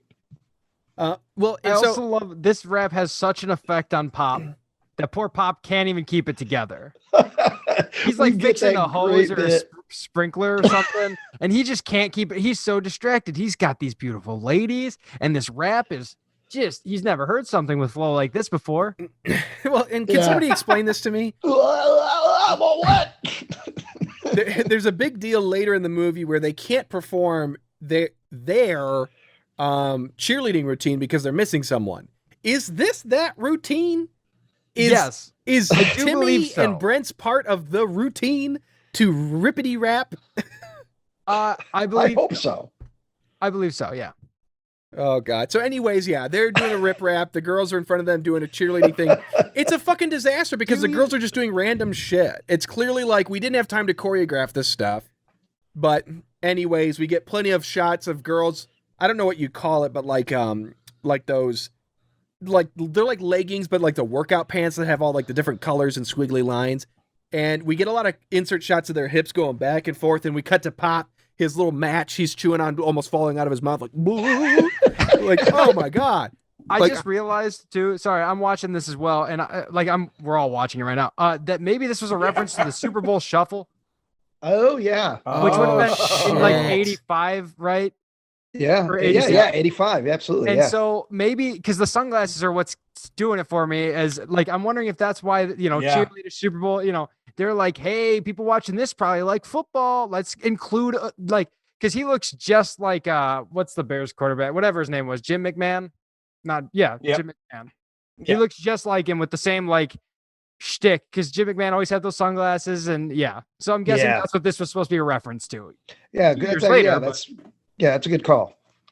Because who knows how long it took him to get the movie made? I mean, maybe the guy wrote the script right after that, and they were we're going to keep it because this rap thing seems to be getting hotter and hotter, guys. I think it's here to stay. Yeah, we get a really tight shot of Teresa, her body and legs, and Pop is watching, and then the camera keeps panning up to her face. And I think the implication is that she's giving eyes. I don't know if it's to Pop or the crowd, but she's really going for it. And she is a sex machine here. And we cut back to Pop, and his eyes bug out of his head. He's like, and then he starts spraying himself with the hose. It's like, it's the best. Like, that's the record scratch moment of this movie for me. It's like this Jerry Lewis moment. All of a sudden, Pop is like, and he can't control this fucking hose, and it's spraying all over the place. And if this was a cartoon, he'd be riding the hose, and it would be a water fountain of water, and he'd be on top of it 10 feet in the air. It's very cartoonish. Yes. But I loved it. I love it's Buck Flower, man. Well, great. And don't forget Corey's contribution to the routine. She walks into the middle of the group, puts her alligator head on, waves, and leaves. Yes. Mascots are cheerleaders too, okay? Also, do you think that the ascot is to cover the Nike logo? Yes, absolutely. It has to be, 100%. 100%. Because he probably was like, oh, I thought you guys were giving us cheerleading outfits. Like, no. This is not the competition. This is the practice. And he's like, well, fuck, the only shirt I'm going to wear in this heat is this fucking Nike one. But anyways, we cut back to Pop. He's still getting sprayed. This guy, he was on the ground. His hose was all over the place for 30 seconds. And then we cut to a fucking diner. Like in a town. We can see in the background all these cars and buildings. I'm very confused, but it's the mascots, and apparently they were told, don't you dare take that outfit off. Don't you dare take that head off. You keep that shit on. Because they're all trying to eat with it. And then Corey takes hers off and she's like, well, this is ridiculous. Like, we can't do this. The implication that it's like, okay, right after practice, we have eating practice. We have to be able to see that you guys can eat with your helmets on. Like, it's so weird because Miss Tipton's here. I thought we'd see like the head mascot person, but Miss Tipton is present for this, making sure the mascots can enjoy food and beverages with their helmets on. She is present for everything. She's she's like the head of the whole thing. Yeah. I mean, do you think I can't think of anybody else that's there. It's just her, and there's really only 3 employees of the entire place. It's Ms. Tipton, it's Pop, and it's Robbie or whatever the cook is. I think that's the only employees I think so. we actually see of this entire camp. Yeah, that's true. Also, I think there's more mascots than teams. Oh, well, but again, if these guys are in college, you probably don't need all that many other people. Right. True. I think the assumption is that everybody will be fine and not just suddenly start committing mass suicide and murdering each other. That was an outlier this year. Oh, I just realized that the panther has a gigantic tube that they're drinking from. Yep. A wacky I thought that was a bear. No, it's like a panther. Yeah. Oh, okay. Because I was trying to write down, because later in my section you see them again. I was like, was that spotted frog? And there's a bunny, and I was trying to figure out what some of these fuckers. There's a turkey. Yeah, well, there's somebody in the background mouse shouting, "Wakanda forever!" That's how you know it's a Black Panther, of course. Oh God. Okay, so we're almost done with what should have been Joe's part. We're back to the camp, and Brent walks up to Alison and Bonnie, and he actually plays it smooth here, right? Like he starts to win some brownie points again because she's smiling. Again, I don't have the audio, so I'm just watching, and I think that they. Oh yeah. Because he like does a handstand and they like pom his ass and he falls over and they laugh. Yeah, everybody's having fun. Every now and again, and this goes along the lines of how awful a person Brent is. Every now and again, after being a real piece of shit for a good 6-7 hours, he'll do a goof and everybody falls for it. And he does it again later on in my segment. He does a little goof, makes a voice, acts a little silly, and everybody's like, "Oh, Brent, you're so good." He fucking knows what he's doing. He's a psycho. Yeah. I mean, because you want to be the relatable guy, the silly guy, but then you got to be hard to get. You got to be an asshole. It's like this. Basically, what is going on is unlike Timmy is using the hijinks. Brent has this scheduled out. Every 10 minutes, he's talking to some girl and he's playing one of those motifs. He's the asshole. He's the funny guy. He's the sweetheart. He's got it locked. So that way, every hour on the hour, he's banging. Yeah, of course. He's like, I play the odds. But Alison walks into the cook's space and he's butchering up some meat and he's giving her the stink eye because she's asking for a phone, right? Or no, she wants a sody pop. She wants a sody pop. Yeah, I didn't. Yeah, I think she comes in and asks for a soda. Can I get a cool tab, please? Oh yeah. And with the butcher knife, he points to the freezer and he's hitting stuff and it's freaking her out, And she goes in there and there's one blue bulb in the freezer, which is just fine, whatever. Just but also it's a red herring moment too because he's wearing the necklace of the Susie the suicide. Yes, he's wearing her necklace. Yeah, and it's like boom, like oh come on. But you know what? Just by the appearance of him, we know he's just taking it to melt it down for gold. Yeah, like, that's all it is. His teeth are rotting, and he planned on doing his own dental work, so he needs the gold. But she goes in this freezer looking for sody pop, and we get nothing but like there's saws on the wall. Like we can't really tell what's going on, but there's a giant plastic thing. Oh, she takes a swig out of the gallon of milk. Yes, picks up a whole half gallon of milk, dude, and takes a sip like. Ladies and gentlemen, after exercising, do not go and chug milk from the jug. And you're at a summer camp. Yeah, there's a body above you. Well, and then the body falls down, much like Chunk in Goonies. It falls on her, and she's laying on the ground, and then the door opens, and we get the silhouette of the butcher knife, and she runs past. I don't think this chef says a single word in this entire movie. He can't talk. He can't. They say something about that. Oh. And I do like that the movie continued that because later on in the dream sequence and everybody's chanting banger or whatever they're saying when she's dreaming about Brent having sex, and he's not talking either in that. Everyone's chanting. Gotcha. He's there chanting in unison as far as his body language, but he keeps his mouth shut. So they did continue that through line at least through the whole movie, which I appreciated. Attention to detail type of thing. Great job, Joe. Who's next? Yeah, fucker. She runs past, goes out to the old pay phone and it calls the sheriff for help. And the sheriff, she's just like, you got to get here. And then the sheriff just hangs up. So is he coming? Yes, but she doesn't know. And then Pop shows up.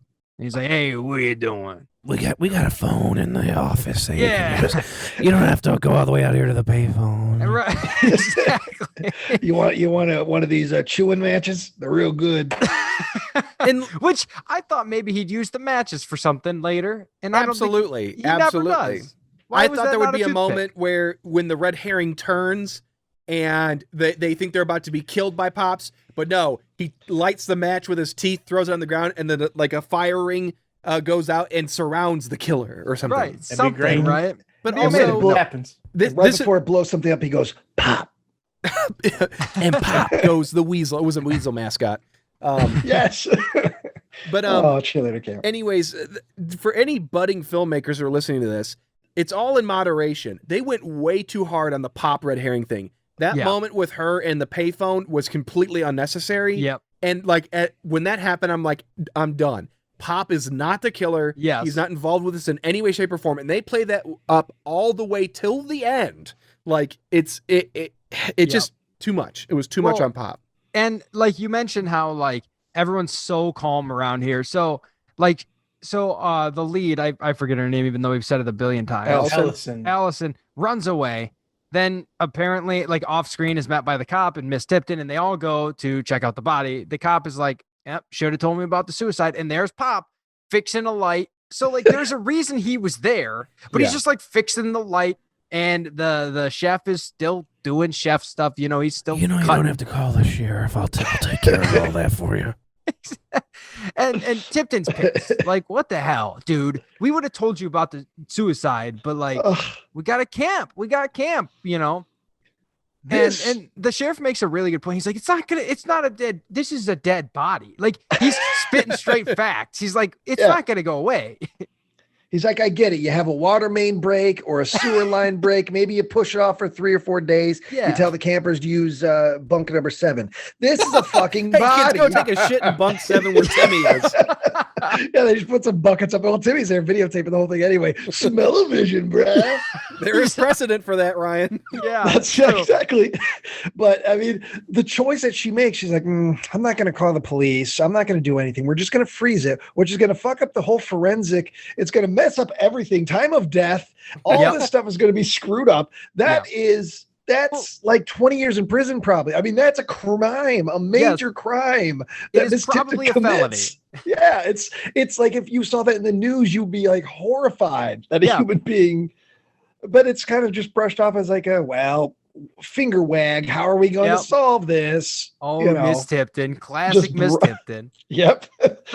So the cop goes to her office, and she's pleading like, come on, look, I was gonna tell you, it's a short day. They're breathing down my neck. Camp Hurrah is in danger because it's a cheerleader camp for adults or whatever, not a whole lot of attendance. And he's just like reading a book. He's like, well, I can only let you off the hook. And then she switches tone a little bit, and she starts to talk a little more sultry to him. She starts to twirl his mustache a little bit.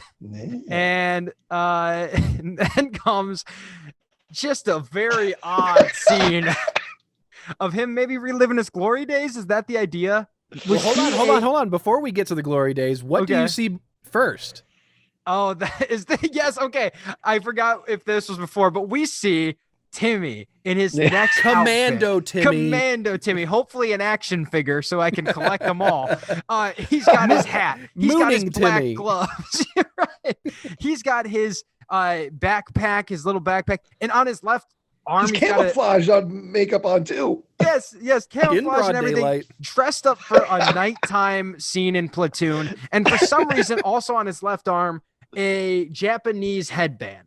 Yep. Yeah. With the because they've seen that in movies before. Yeah. It's the flag.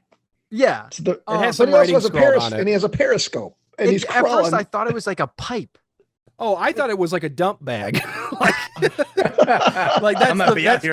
to vent the stink or something.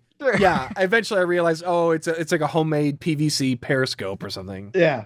Because he's going to do some peeping Tom. That's his main focus. His main focus was to get as many shots of Beaver as he could that weekend. The cheerleading thing is, man, that's fine. But he was there to make porno.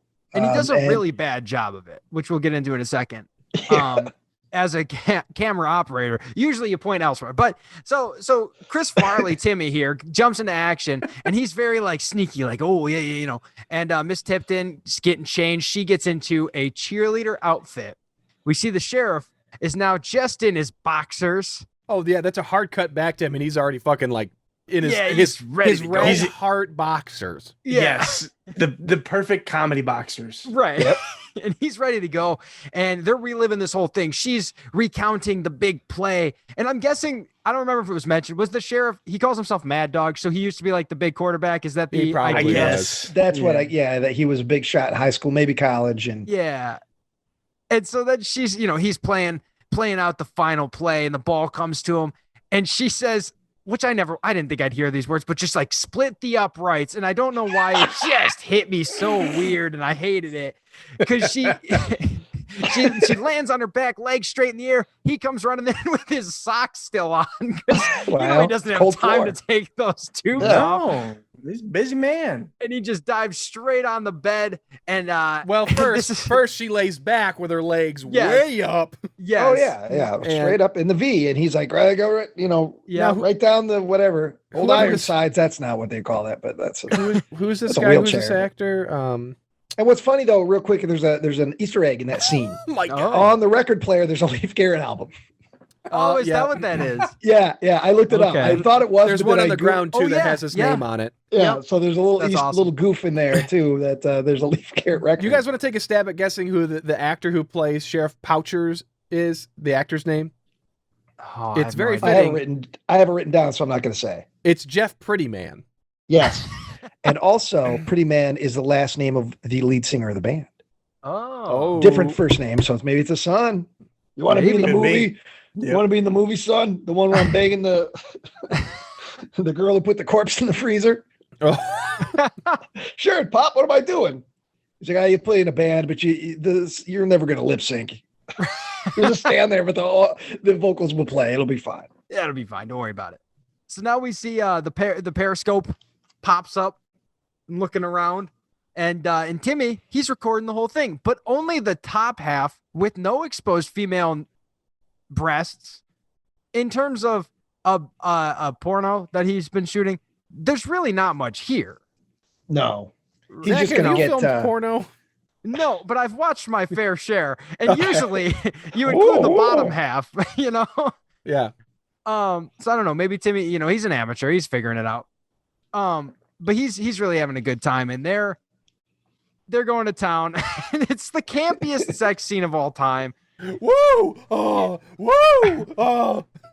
He's at the 5, the 4, the touchdown, and then the big scream. It's very entertaining, and stupid, and then a very weird scene that seems pointless, and also, sorry, I forgot. Timmy says, "Go for the extra point, man." What does that mean? And this cut, well, I think he's just making fun of him. The fact that he didn't, I guess it wasn't very long. He's like, what? He only nutted with one ball. He had the other ball ready. Drain the other one. What are you doing? It's like some of those vans back in the day had a reserve tank for the gas. Yeah. Like, I'm out of gas. No, just hit the thing. All right, now we can start up again. Flip the switch. Sorry, Joe's not here. So now we hard cut to Brent stuffing his undies. And he's really stuffing them. Oh, yeah. Dude, it looks like a tumor. Yeah. I don't know it looks ridiculous. That's not what a dick looks like. No. And also, if a girl were to go reach down there, why is it's lumpy and soft? Like, what happened here? Well, he says it's for protection, not to make it bigger. So I don't know if he assumes that it was just going to be attacked and he was just going to have all these hands grabbing at his wiener at some point. Got kicked in the dick too many times. Could be. Yeah, or he was expecting that. He was expecting somebody to finally get pissed at his bullshit and kick him right in the taint. But I get it. But at first, I didn't realize he was stuffing anything. It just does that hard cut. Right to him digging around. I'm like, what the fuck am I seeing? Because it goes from the sex scene. There's no breath. There's no breathing room. There's no beat. He goes, go for the extra point. And then boom, there's Leif Garrett digging around his dick. Going for the extra You're point. Like, what's going on here? Yeah.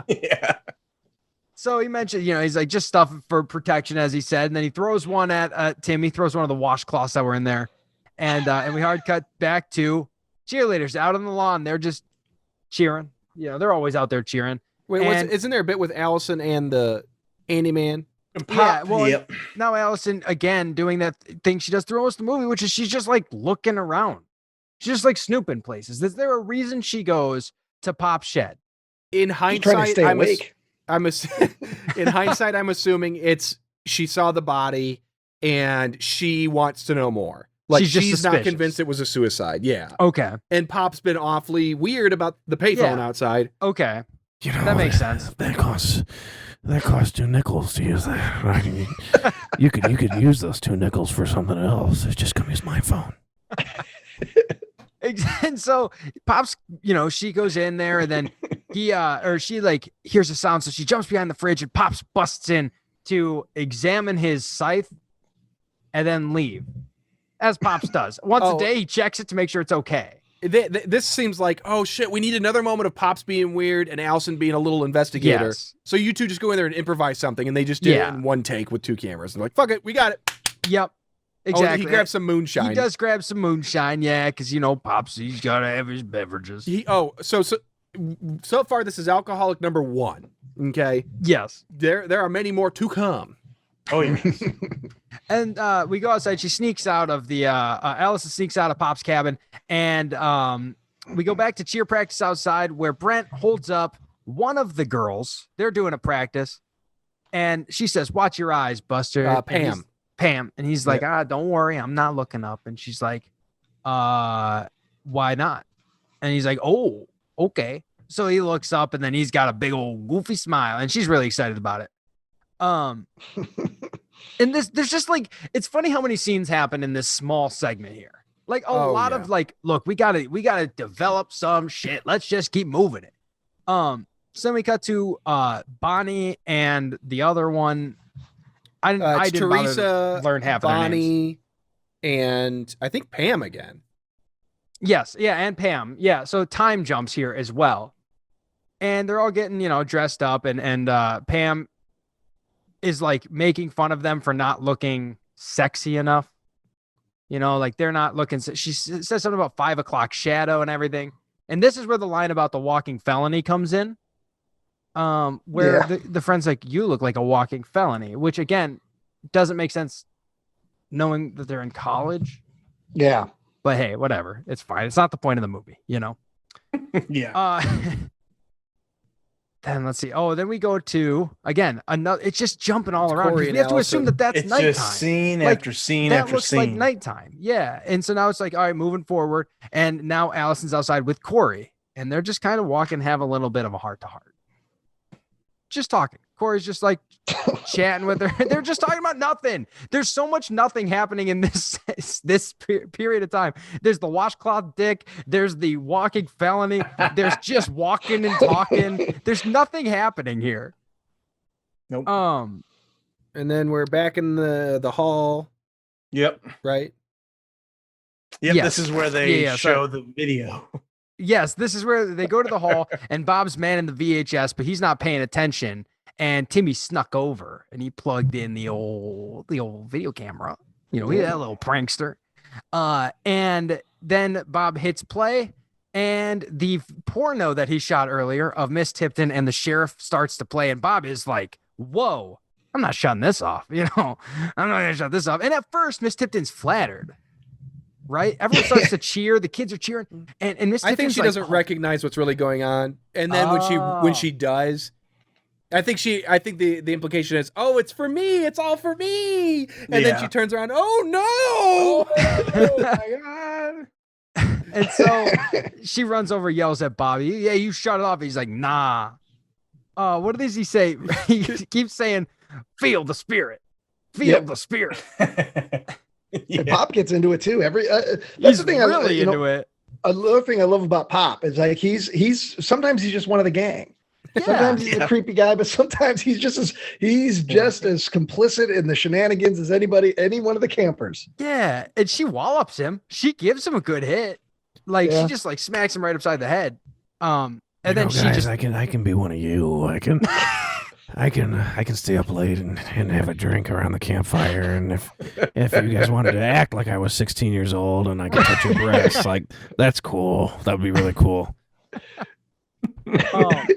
I used to play in a Skinner tribute band.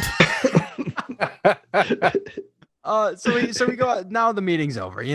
We've had our fun, so it's time to go outside. And Alison and Bob, or Alison and Brett. They start talking. He's like, "Hey, how about we do the nerdy dirty? Let's get down to it." And she's like, "Come on, you don't even seem to like me all that much." And he's like, "Oh, come on," and gives her like the smallest peck on the lips, and is like, "Tell me that doesn't mean I like you." She's like, "Yeah, you're right." He's like, "Hey, let's go bang. Let's bang." And she's like, "Nah." And so then he's pissed. He's like, "I've done everything I have to do. I've talked to every other girl here. I've given you one peck on the lips. I deserve this." Yeah. Okay? He put in the work. Yeah, he did. And he's pissed. He gaslights her a little bit. And he's like, "I'm out of here. You're a bit of a bitch, bit of a prude," and walks away. And then we just get to her crying in her bunk. Yep. And she's upset. She's sad. And she's in the bunk with Corey, who Corey's just like, "I've talked to her enough. Hey, good night." Like, because like usually Corey consoles her, but this time she's like, "Yeah, good night, Alison." And Alison's like, "Yeah, good night." She's like, "I want to be your friend, but fuck, man. But come on. I do this every night. Beating a dead horse. Talk about beating a dead alligator. Come on." So then we get another dream sequence. And we get a dream sequence where Alison hears, what is the chant? Do it again. Do it again. Come on, do it again. Do it again. Yeah. Do it again. And Alison peeks. It doesn't even rhyme. No, none of it. I thought this shit was supposed to rhyme. Sis boom ba, etc. So Alison peeks in, and Brent is banging Pam. Like, they are really going at it on the rustiest bed in the, like, why is the cabin all it's decrepit? Like a trampoline. Boing, boing. And the cabin's all decrepit, and everyone's in there. The sheriff's in there, the cook, all the other girls are there. Pop is in the background. Yeah. Pop's really loving it. Oh, my favorite one is the chef is there, and he's just stone faced, just shaking pom-poms. And I like that her subconscious already like assimilated this info. You know, she barely knows these fucking people, but it assimilated all the info and all the character traits 100%. She's like, all right, well, Pop's going to be there being Pop, and he's going to have and old Cook is going to be there being weird and silent. Yeah, and I do like, most of the mascots are there. I don't think all of them make an appearance, but most of them are here. Yeah. And they're swinging pom-poms. They're going around him. It's getting louder and louder and louder. And then we cut to practice the next day. It just hard cuts to practice. Yep. Which, I don't know. It's just weird. It's just strange. Every other time she's woken up and then gotten into some stuff. This time it's just wake up and she's like, let's go back to normal. And they're at practice again. Yeah, and that dream didn't have any violence in it either. It was just... Right. And most of her dreams are violent, but... Did you guys find that shot weird when we're out and they're training again? Brent and Timmy are behind the girls. They're doing their bit, and Brent goes up to, I don't know if it's Allison, and Timmy goes up to Bonnie, and they focus on Timmy picking up Bonnie and going to lift, and then cutting to Allison being lifted up, and then coming back out to a wide shot of all. I was like, what the fuck just happened? Did they swap girls in midair? Like, I was so confused. Teleport. Yeah, it's very bizarre. I don't know. It's certainly an unusual editing choice. I don't know why you would do it. Yeah. But sometimes they just do stuff in this. That's why they're one of the 6 best cheerleading squads in America, because they can do that kind of thing. I heard chili eating. It's the same. Because Timmy's on the team. So then they're doing their cheer thing, and Alison falls over, and she looks at her hand, and she's got, there's a little bit between her and Pam. Like, I think does Pam intentionally trip her? I don't think she intentionally does. Okay. Oh yeah, she does. It looks like she does. Because it looks like she's because Brent and Pam have a look in this moment, and then all this shit happens. So she falls over. Corey stands up, and this is where I started to be like, okay, like. They want us, or Corey's gonna be the bad guy, because the way Corey stands up is like, oh, who did that? Like she's watching, because she's not a cheerleader, she's a mascot, and so she stands up and she's really worried about her. And we get a flashback to the dream sequence. Which are the boobies? These are boobies. What did Pop say about the boobies? What's he got to say about that? And then we get like a very Chris Farley. Hey Timmy, do you run this thing like a video store style? I got a couple quarters I want to toss your way for that tape you got of the girls at the Rock. I want to do some research. I've heard something about how girls' breasts are getting bigger these days. I got some old Polaroids of the girls when I was in high school, and if you want to do a trade or something, I just want to check it out. You should. I hope that when they remake this, you could apply to be Pop. Yeah, you're the new George Buck Flower. Here's heir apparent. I'm Popcorn. That's who I am. So to break the tension, Timmy's like, hey. I need a break right now, so I'm gonna freak out. And then it cuts to him diving straight in the water. Not a cannonball. I like it, but I don't know. It feels like it would have been a cannonball. You know what I mean? Like, he's gonna make a big old splash, but no, he's just diving. I mean, he still makes a big splash. He's a big boy, but it's the way it cuts. It cuts. He's in midair. Yeah, and you're like, I mean, he's gonna freak out. It's similar to the 1 point and then cutting to the ball grabbing, where it's like. You're like, before you can realize what's going on? He yells, I'm going to freak out. And you're expecting some goof. And then it's like, they're fucking outside. He's in midair falling into water. And then they could have even lined it up so that the shot was the same. Yeah. And it's him going towards the camera when he's jumping in the water, but it's not. It's just a wide shot or a medium shot at the very least. It's very odd. Guys, I apologize. We have an interruption here. No. Somebody's joining the room. Oh, boy. Oh. My heart's already beating fast if it's somebody. Who is it? No, I know it is. Oh, thank God. Hey. I thought it was going to be Joe, and I was already ready to yell. Nick, how are you doing today? Great. Did you have a long day at work? Absolutely. We've got some bad news, buddy. Hit me. Okay. So you weren't there for the first episode of the Fight for Summer Fright. It was your team selection. We don't have an official name yet, but Joe and Nick are of some kind of space-style camp. Yes. And Joe came out swinging pretty good with Aquanoids. Yeah. And I can say we're having 4 of the 5 ratings in for it. It's doing quite well. And we thought, you know what? Joe was out for 3 episodes of the show. He's back. He's ready to play ball. And we thought everything was going to go smoothly. Well, as you can see, he's not here right now. At the top of the episode at all. Well, he was here for a little bit. We noticed that I noticed because everybody's using my Plex. Joe hasn't watched Cheerleader Camp yet. Trevor and Zach's pick today, which is weird. He's supposed to represent the team because you're busy. You have a life, a job. You know, you're trying responsibilities. Yes, exactly. Things to do. And, you know, we were worried about him. So I start calling, nothing.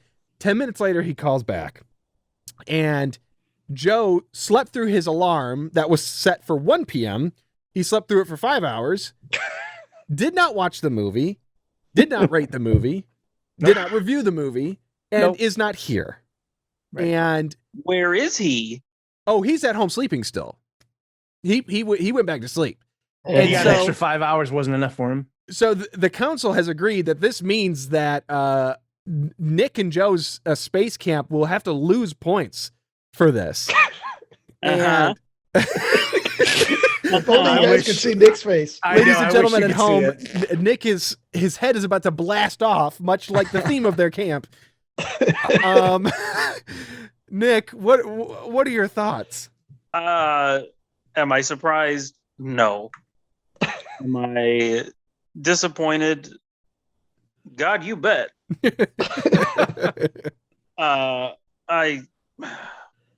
What did we expect? We knew. We've been down this road how many times? Many. We forgot. We were so excited. To have him back that we forgot. Yep. We forgot why the bastard was booted in the first place. Really, shame on us, I think, is what it comes down to. No, it's really us. Fair. You know, you can't blame the toddler who finds the gun. You blame the 30 and older year olds. Yeah. How old is he? Is he 26 or 27? He's 26. He's 26. Because he doesn't have insurance, right? Yeah. Yes, that was the whole thing. Yeah. He turned 26 in February of this year.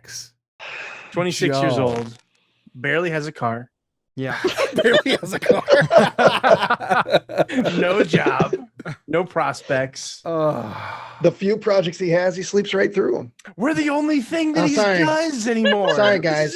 Oh, yeah. Okay. Sorry, guys. I mean, there was not even remorse. There was no remorse either. No, not a little bit. What's really disappointing, he didn't even decide to try. He didn't say, like, I'll watch it alongside and try to do my part. Come back at the end and I'll be ready. Nothing. He was just like, I don't see ya. Like, he had nothing on my hands. I was asleep. Yeah. No, Nick, no. So what you're saying is that the gastronauts have blown. So you got a name. Yes, the gastronauts. Okay. Fantastic. Camp Gastronaut. So we're doing great, was what you're saying. We're both trying really hard. You were doing excellent before 6 p.m. today. Yeah. Aquanoids was a winner. Yeah. Nick, it was no longer. It was great. Well, Somehow I feel like the sins of the father, or the sins of the son should not be that of the father. I don't know what I'm saying. Which one am I? You're Joe's dad, biologically. Yeah. So while your team may lose points, I think we got to find a way we need to reward Nick in a way that upsets Joe. Yes. 100%. So, I don't know if I that's think we need to cook up. I think Nick needs his own merit badge. Here's the thing. Yes. Nick and Joe are virtually identical on paper. The things that Joe covets, Nick also loves and enjoys. Sure. So, I mean, it could be anything. Anything that would piss off Joe and lead him to jealousy would delight someone like Nick. So, the best part is, Tyler, you don't even have to cut this from the episode because Joe's not going to listen.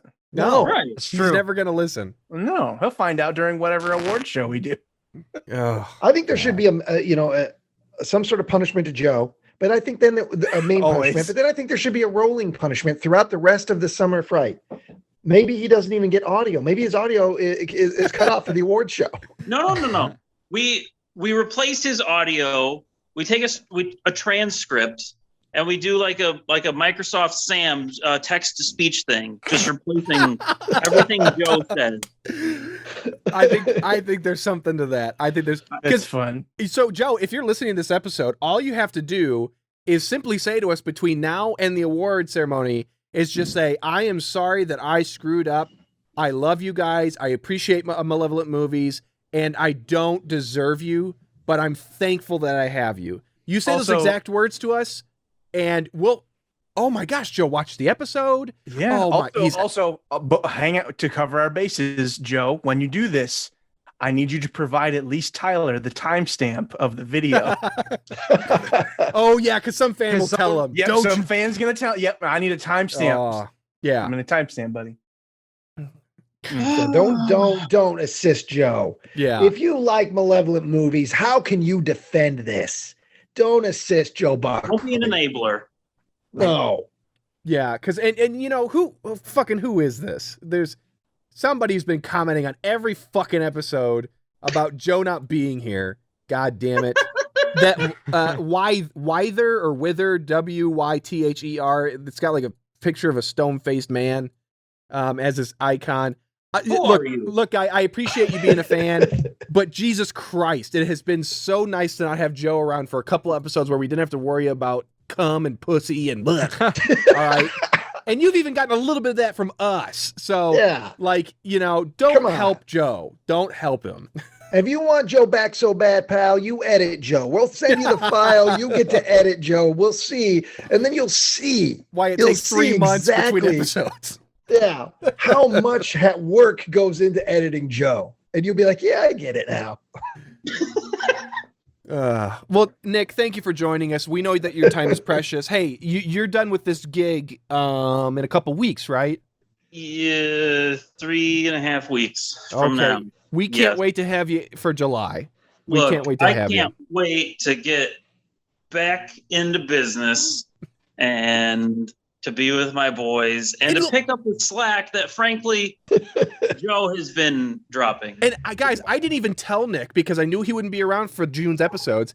I didn't even tell Nick about the special award for having spirit and for dressing up for. Nick is wearing a space shirt right now. Yeah, even unintentionally, Nick is representing, whereas Joe was probably laying there shirtless, covered in Cheeto dust. Wearing his jeans. He's got his jeans on there. Guys, look at! I'm covered in Dorito dust. I look like the sun, right? That's summer. Joe's in for the long nap. Joe is butt ass naked right now. Yep. Shameful. Gross. Well, thanks for coming on, Nick, and we're sorry. We're sorry that. Thank you for the grief. Well, hey, have a good evening. Say hey to your loved one, your terrorist, as we call her in a Man with No Brain episode. Yes, she's confused. But we'll get there. We'll get there. Please explain the context to her. Yes. Okay. Good day, gentlemen. Good day, sir. Bye. Oh boy. Okay, so bowling ball just jumped in the water. Yeah.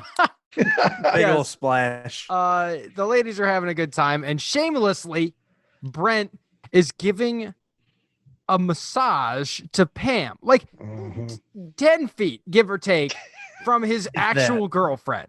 Yeah. And I believe that is where mine ends, is at the fact that he is giving a neck massage or a shoulder massage to Pam. Yeah, that's where I pick things up. Oh, Jesus Christ. We have a long ways to go. I pick things up. Yeah, we're about speed round. halfway through. Speed 39 round, minutes into the movie. All right, here we go. Jesus. So, Alison sees that Brent is rubbing on Pam, giving Pam a rub down, and she's angry. She's obviously upset about this, and understandably so. Timmy takes this opportunity to then go under the water and pinch Bonnie and Teresa's asses. He does double pinch. It doesn't really anger them. They like Timmy. They have a little funny back and forth, and it's all fine. Brent then suggests that he and Pam go somewhere to get some sun, as if laying under the fucking rocks, sunning was not enough to get some sun. Yeah. So then we it's cut the to innuendo, Ryan. We knew what he meant. Let's go somewhere and get some sun. Go make a sun. And then they well done. And then we cut to their new spot, which I think is probably just 10 feet because it's at the rocks as well. Yeah. They are making out on some different rocks. Pam then stops and says, look, you know what? I don't want to be just a one-time piece of ass. Brent asks, hey, you all talk or not? Pam's like, I don't know. They kiss a little bit more. Brent totally fucks this up. Like, I don't even understand what was going on here. Because it's like, okay, you could do one of two things. You could say, you know what? I don't really know how exactly I feel about this. I'm kind of more into the intimate nature of it than I am the relationship aspect. So how do you feel about it? Or he could just say, yeah, girl, you're my one and only. And then get that nookie, as Joe has no knowledge of, and then just bail on it. Like, but he gets offended at her being like, so what's going on here? He's just like, fuck it. Like, I was so confused by that. He has no game. Here's my theory. And it's probably based on the fact that if we're looking at the Leif Garrett of 1988, he probably looked like the Leif Garrett of 1979 when he had long hair, handsome. He never had to have game. So my theory is Brent never had to have game. He'd show up, hey, you want to make out? And girls would be like, oh, yeah. But now he's a little bit older. He's losing some of his hair. He's losing some of his appeal.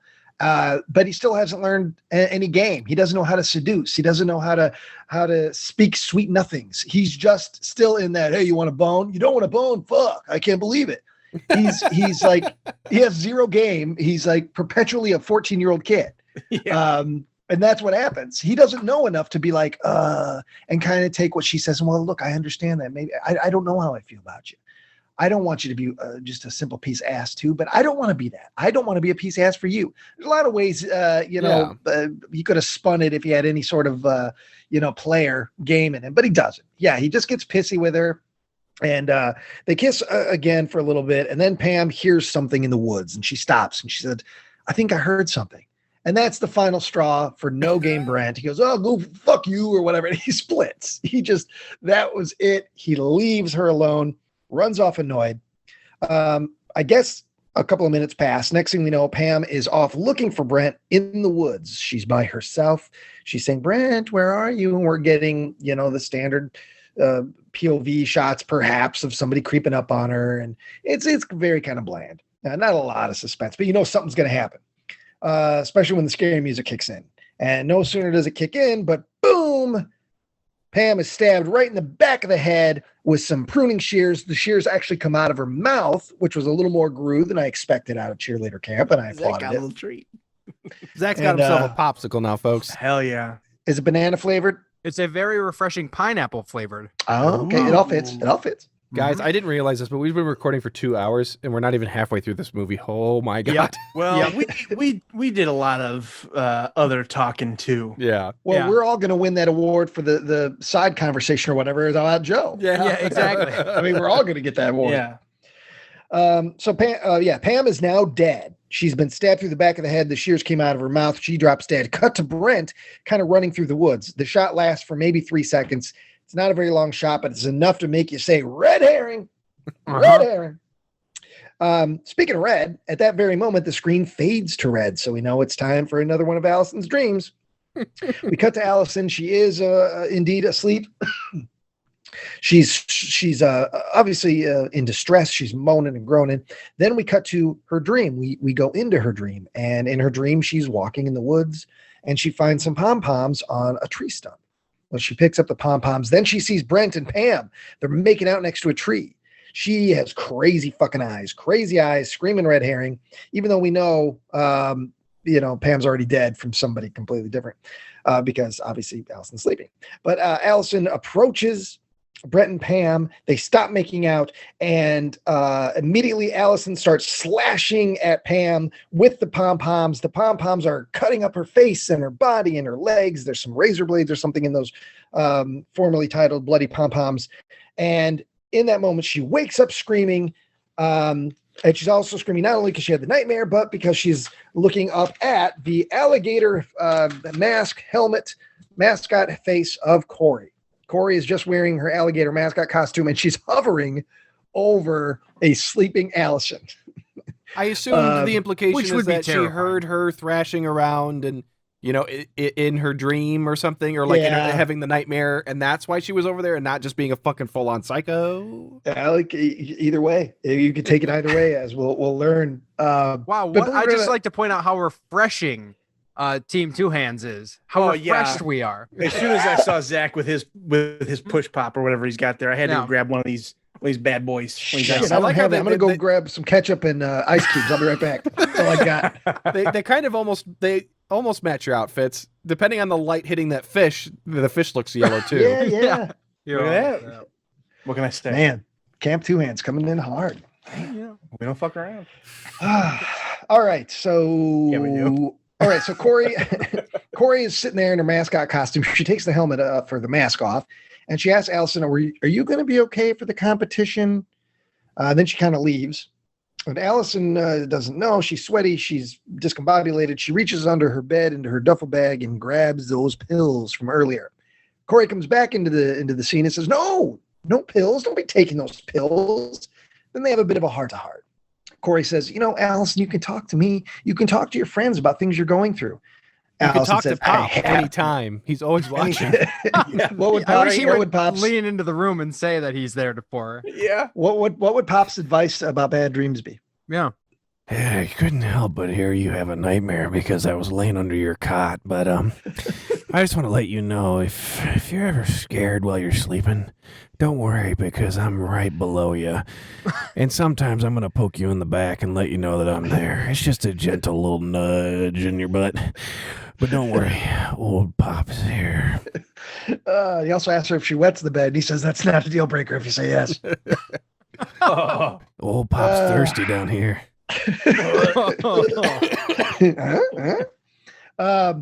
Corey says, no, I don't have any friends. Or not Corey. Alison says, I don't have any friends. Corey says, I'm still your friend, or I would like to be. Alison gives Corey her pills. It's a good moment. Cut to Bonnie and Teresa are getting ready. They're getting their makeup done and their hair done, and they're fretting about Pam. Pam still has not shown up. She's been gone off with Brent. Bonnie says, we'd all be better off if Pam cared more about the team and less about getting honey on her muffin. Oh, I missed that. You missed that one? Well, they have a good laugh about it. The two girls have a good laugh. But honey on her muffin. And then they go back to worrying. It was just a brief respite in their worry about Pam. A fleeting moment of happiness. Yep. And then cut to, boom, the competition and mascots. We're getting all the mascots. We got a spotted frog. We got a chicken. We got, of course, Corey's alligator. A panther that I thought was a bear. We got a turkey and a bunny rabbit. And the mascots are just kind of standing there, not super animated, but it doesn't matter. Everybody's having a good time. Everybody's cheering along. Timmy, of course, shows up with a camcorder. Always. And at that moment, the chicken starts dancing. And as the chicken dances, Alison flashes back on her dream where everyone was cheerleading as Brent and Pam screwed. Kind of takes her out of the moment a little bit. Alison then tells Timmy she's seen this before. And Timmy says, yeah, probably in a bad dream. And then he stops and goes, "Oops, my bad. Sorry about the bad dream bit." Yeah, that was such a weird line because Timmy has no problem pushing boundaries. But then for this moment, unless this is him planting seeds again, like, I might get Alison. Who knows? Oh, yeah. Timmy's all about while Brent's away, Timmy will play. It's Always Sunny. He's coming in for the scraps. There was a kid in high school we knew. Several of my friends, this one kid dated like all of our ex-girlfriends. We call him Leftover Lee. So it made us feel better about getting dumped. Anyways, Bonnie then tells Teresa that with her looks, she has no worries about the Queen contest. Teresa then says Pam should be here by now. Teresa's real worked up about Pam. Yeah. Brent responds to that with, "Don't worry, that little tease won't miss her big day." And then just a little filmmaker thing that people who maybe work on movies would notice is Leif Garrett is totally pulling his claps. He's clapping, but he's pulling them like you pull a punch because I'm probably the sound guy who's probably like, "Don't really fucking clap." You probably won't notice it, but I noticed it right away. There was something, he's pulling his claps, and it because he's clapping that entire bit, I just noticed it. All right. Teresa then asks Brent, "What did you do to Pam?" And he says, "Nothing." "Well, what'd you try to do to Pam?" "Nothing." At that moment, Miss Tipton announces that the big mascot wins. Who wins? It's the chicken. And Corey is instantly hot, instantly pissed. I mean, she literally takes off sweating. Her mask. Yeah. Nice and sweaty. And she shoots Lucinda Dickey. She shoots some daggers at Miss Tipton. Miss Tipton gives her a little snide face. They got a back and forth. Red herring. Here is Corey the killer. And Pop is also witnessing this exchange. They cut to Pop, and he's watching them both do this dagger back and forth. He's looking very good, by the way. He's got his ascot on. Pop's looking, he got all dressed up for the night. It's a big night. Yeah. Big competition. He's got that fucking leather jacket. He has no joke. Is badass. That brown leather. I would love to have that. Yeah. It's a kick-ass coat. So the team, the rest of the team consoles Corey, says, "It's okay. You're a great mascot." And she, of course, says, "No, it was rigged. Tipton rigged the whole thing." Teresa comes in and is like, "Who cares? You did. Where's Pam? Where the fucking Pam?" She just won't shut the fuck up about Pam. You could make a drinking game from this 5 minutes alone with people constantly asking, "Where's Pam?" Mm-hmm. Allison then asks Corey, "What did I do this afternoon?" Corey said, "What the fuck? You slept and had a bad dream." Standard, Where have I heard that before? Yeah, no kidding. And then Allison, of course, goes, "I wonder why Pam didn't show up." Now, then cut to Mrs. Tipton. She gets on the riser and says, "Let the contest begin," followed by some feedback and some bored faces, no clapping, because music was supposed to start up at that moment, provided by Jack of all trades, Pop. But Pop is too busy oogling some of the cheerleaders along with Ronnie. And Pop says one of his great quotes in this movie, "The one in the orange skirt will make your pee-pee harder than a 10-pound bag of nickel jawbreakers, won't it?" Then he throws back some whiskey. Yes. Oh, God. So, quotable quote of the movie. Yeah. Tipton hears that, and also because he's not playing the music, she throws a pom-pom at him, pisses him off. Then he says, "One day that bitch is going to push me too far." Red herring. Then Pop pushes play on the tape recorder, begins the music, and we see one of the other teams. They come in. They're just terrible. They're doing their routine. It's cringy and dorky. Everyone looks too old. And then Brent sits down next to Alison while they're watching the routine. Brent's got a beverage. She asks him if he and Pam did anything. Brent does the standard, "What do you care?"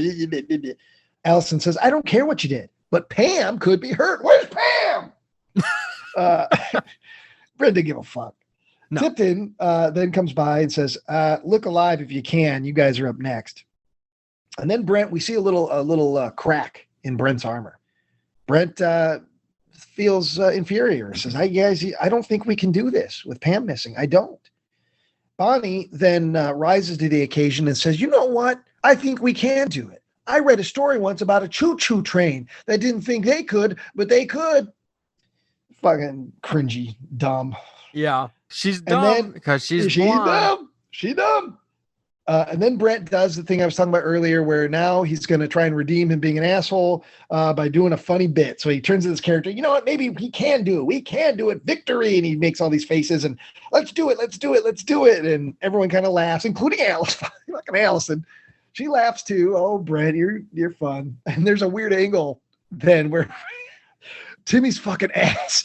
Yeah, it's 50% of the screen. It does. It cuts this angle, and he's wearing these white shorts, and his shirt's tucked in, and it's just fucking huge. He's got the biggest ass of 80s cinema. I dare you, outside of a trauma movie, perhaps, to find a bigger ass in the whole of 80s cinema. You scour it, listeners, and you find it, you tell me.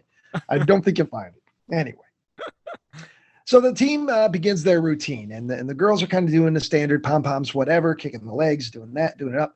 But in the background on the riser, Brent and Timmy do this stupid, shitty, I don't know. It's like a shuffle with like, where you step to the left, where you shake your arms, and you step to the right. They look like the Pips. So it's weird. weird. Yes. It's some sort of doo-wop shit. It's weird because that's basically what they were doing when they were doing their whole routine earlier. When they were rapping about their team. Yeah, and unless Pam is the one who is providing the music, she was not having her, did not affect that portion of the routine. Yeah, it did nothing. I guess because they can't say, and Pam's the one who might be dead. Like, they can't do that whole shtick. But, like, why couldn't they have done the rap anyway? Yeah, it's fucking terrible. It's made me so mad. I do like Pop's approach, though. Oh, yeah. But the moment is redeemed in cheerleader camp fashion, as it always is, by Pop. Pop. Okay. Picture this. You are in a crowd in a small VFW hall, and you're watching 5 people do a routine on a small riser in front of you. Are you going to notice if to the bottom left of the riser there is a lascivious old man craning his neck to look up under the skirts of the cheerleaders? Licking his lips. Pop. Also, per the rules, your dance routine was supposed to fit the size of a studio apartment. Right. So Timmy went outside the boundaries there. That's on him. Yeah. So Pop is laying down kind of on the riser, trying to get a look up at the skirts. And at that moment, so blatant. And at that moment, Timmy, doing his little dance, his big fucking fast falls right off the riser, tumbles all over Pop, knocks over the boombox, ruins the routine, but everybody laughs, including Timmy, including the team. They just fucking Brent's all laughing up. too. They all think it's a big goof. They all had a great time except for Pop. Well, this was Miss Tipton too, who pins the goofiness on Timmy. Like, he made a joke here. No, Timmy fell. Yeah, it was an accident. It wasn't on purpose. Well, hold on a second. We have said there's a precedent here where Miss Tipton has to protect all adults at all costs, right? Because they know what's going on in this camp. Yeah. So it can't be Pop's fault. True. You know, she's got to protect him, just like the sheriff, just like the chef. So Pop stands up in that moment. Everybody's having a good time laughing, and Pop's pissed.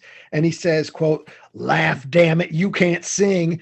I hope you die." Which George Buckflower delivers a similar "I hope you die." Actually says, "I hope you get cancer and die" in the movie Wishmaster. So it's always good to see George Buckflower wishing death on somebody. Then Timmy is standing there, and Timmy says to his friends, "I tripped all over the old geek." So calling Pop a geek. So he gets called a geek several times in my part by Timmy. Did geek mean back in the day like queer? Like I don't know. I couldn't. Like, he's using it like a freak show. Yeah, that's what I was going to say. The geek was like the guy in the freak show. Biter. Is that what that means? Exactly. Yep. Exactly. Gotcha. Yeah. So that's the way I took it. That he was just referencing, he's this old carnival barker type of, gotcha, geek in that respect. And then Miss Tipton announces 2 minutes to the Queen contest, and that's where my segment ends. All right. So Tipton goes back over to our team here and says, "This is not a camp for clowns. It's a camp for dead kids." I wish there would have been somebody, a clown walk by teens. And he goes, "Well, fuck, that explains. I've been here 3 days. I'm wondering why I'm the only clown." That's 6 miles down. Thanks, bro. This would make it good. That would have been a good bit. Yeah. Oh, man. And they tell her that they're off their game because one of their team is missing. I guess they haven't told anyone yet that Pam is missing. No, who knows? Who the fuck knows? Brett reveals that they went swimming, he and Pam, but he left before she did. Teresa's kind of not having it. Like, you left her out there alone. You don't know where she is. Blah blah blah. Where's Pam? Tipton doesn't care, and she just leaves to the contest, and they kind of get started with that as well. Teresa's pretty upset, and she leaves the place to go look for Pam. Then we got into the Queen contest, and all the girls except for Teresa go up on the stage to compete. And which just means walking into the front of the stage and posing. So while the girls go up there, Tipton gives this speech as they're introduced. The Queen will epitomize the highest ideals of cheerleading, which are nothing less than the highest ideals of mankind. She will be judged on poise, enthusiasm, spirit, and of course, her smile. And then they all vote just like by round of applause, I guess. Yeah. Which, just considering the weight of this whole thing, considering like the amount of weight that's been put on this, there's no judges, there's no formality. Nope. It's just like there's like, no talent portion. It's like at a baseball game in between innings when they bring out a couple kids to do something, and they're like, is this to run the bases or is this one? There is not a formality to this thing at all. It's weird because it's like, my understanding was that this is like a training camp. Right. So it's like, I just assume that like, oh, here's just a little end of camp thing we're going to do, but they take it very seriously. So it's like a competition camp. Yep. So, that just sounds very stressful. Yeah. For a summer. Because they gotta win camp, and then they gotta win the next event to go to state. Because they said next week, that's stressful. Is this a part of the competition, or Miss Tipton is sleeping with people all up the ladder of this because she's got it at the state level. Like, oh, you want to qualify for state? You got to come to my fucking camp, probably get killed, and then you got to dance your ass off and be the queen. Exactly. It's a lot. It's a lot to think about.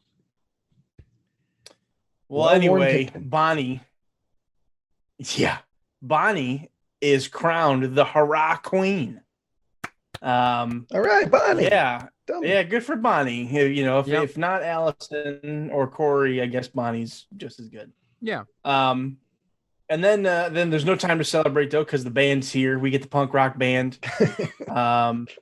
Which again, they planned poorly because they're like, hey, let's wrap up the whole ceremony that this weekend has been like pointing to. We do have a band coming in right now. Yeah, they're trying to set up. Yeah. Right now. And it's like, who's running the sound for the band? Is it Pop? Because their whole sound was a boombox and an old man push and play. So I'm like, I'm like, who's running the sound and who set all this up? Was Pop involved in the getting ready of the band? You know he was. Yeah. So now Corey is asking everybody about, have they seen Teresa?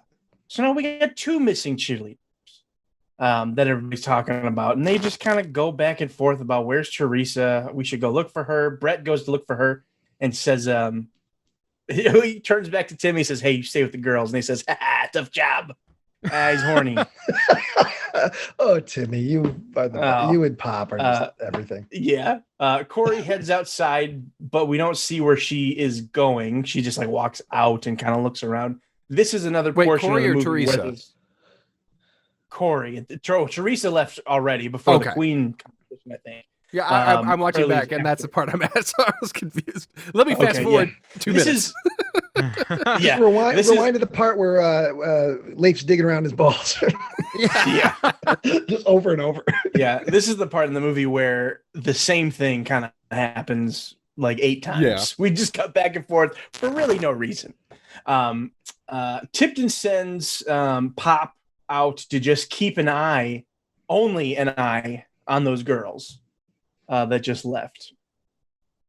Alison is at the party watching everyone dancing and starts having flashbacks of her slashing Teresa with her pom-poms.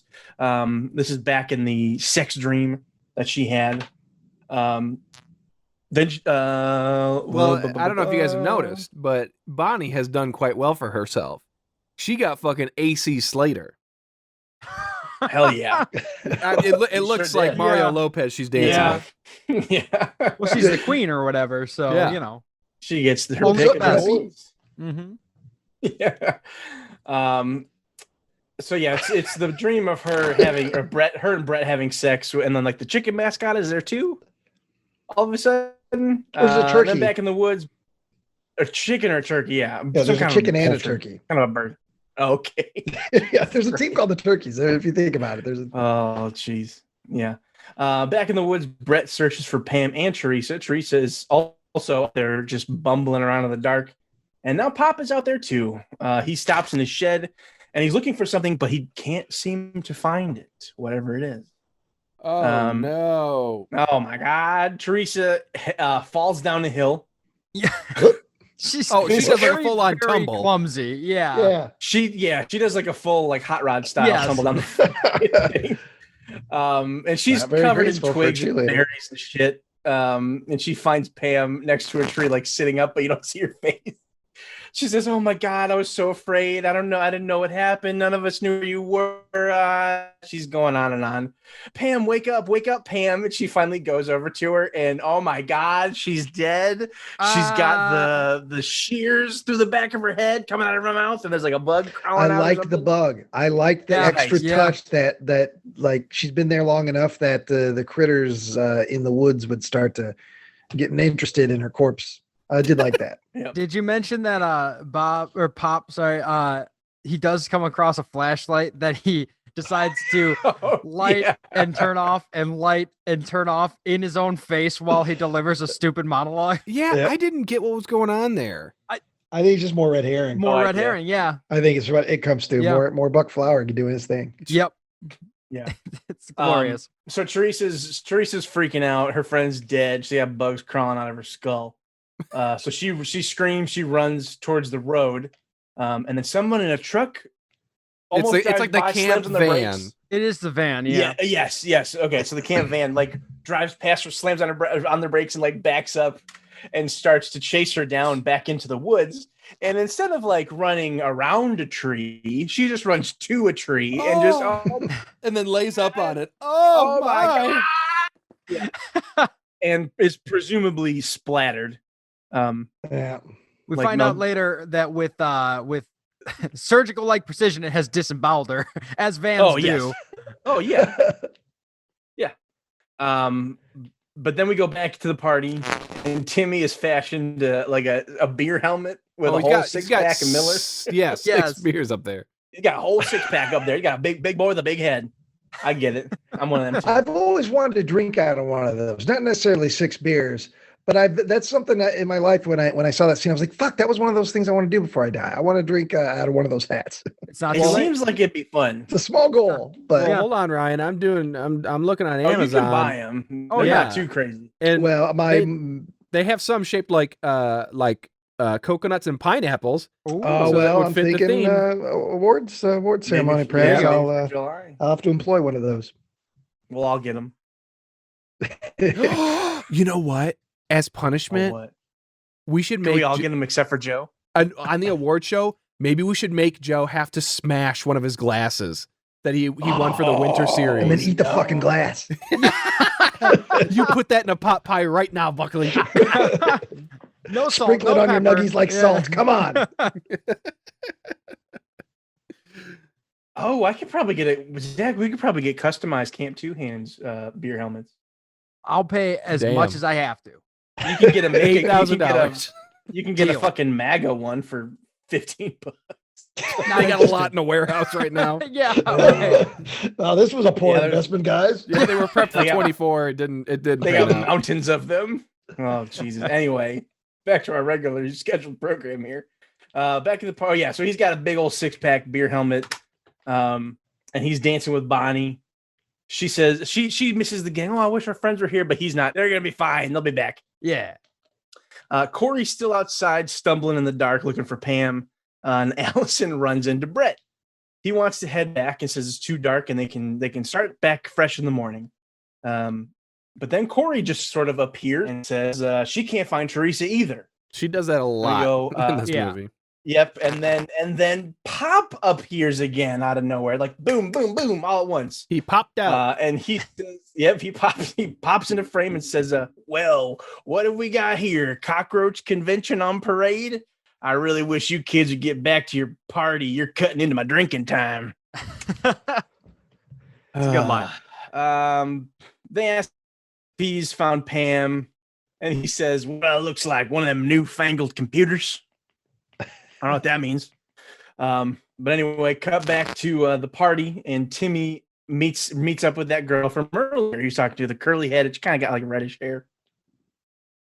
He starts to tell. He sees her and goes, "Whoa!" and like takes off his helmet, puts it on some drunk guy that like walks past, and he says something like, "I always fuck it," and he just grabs her and gives her like the biggest.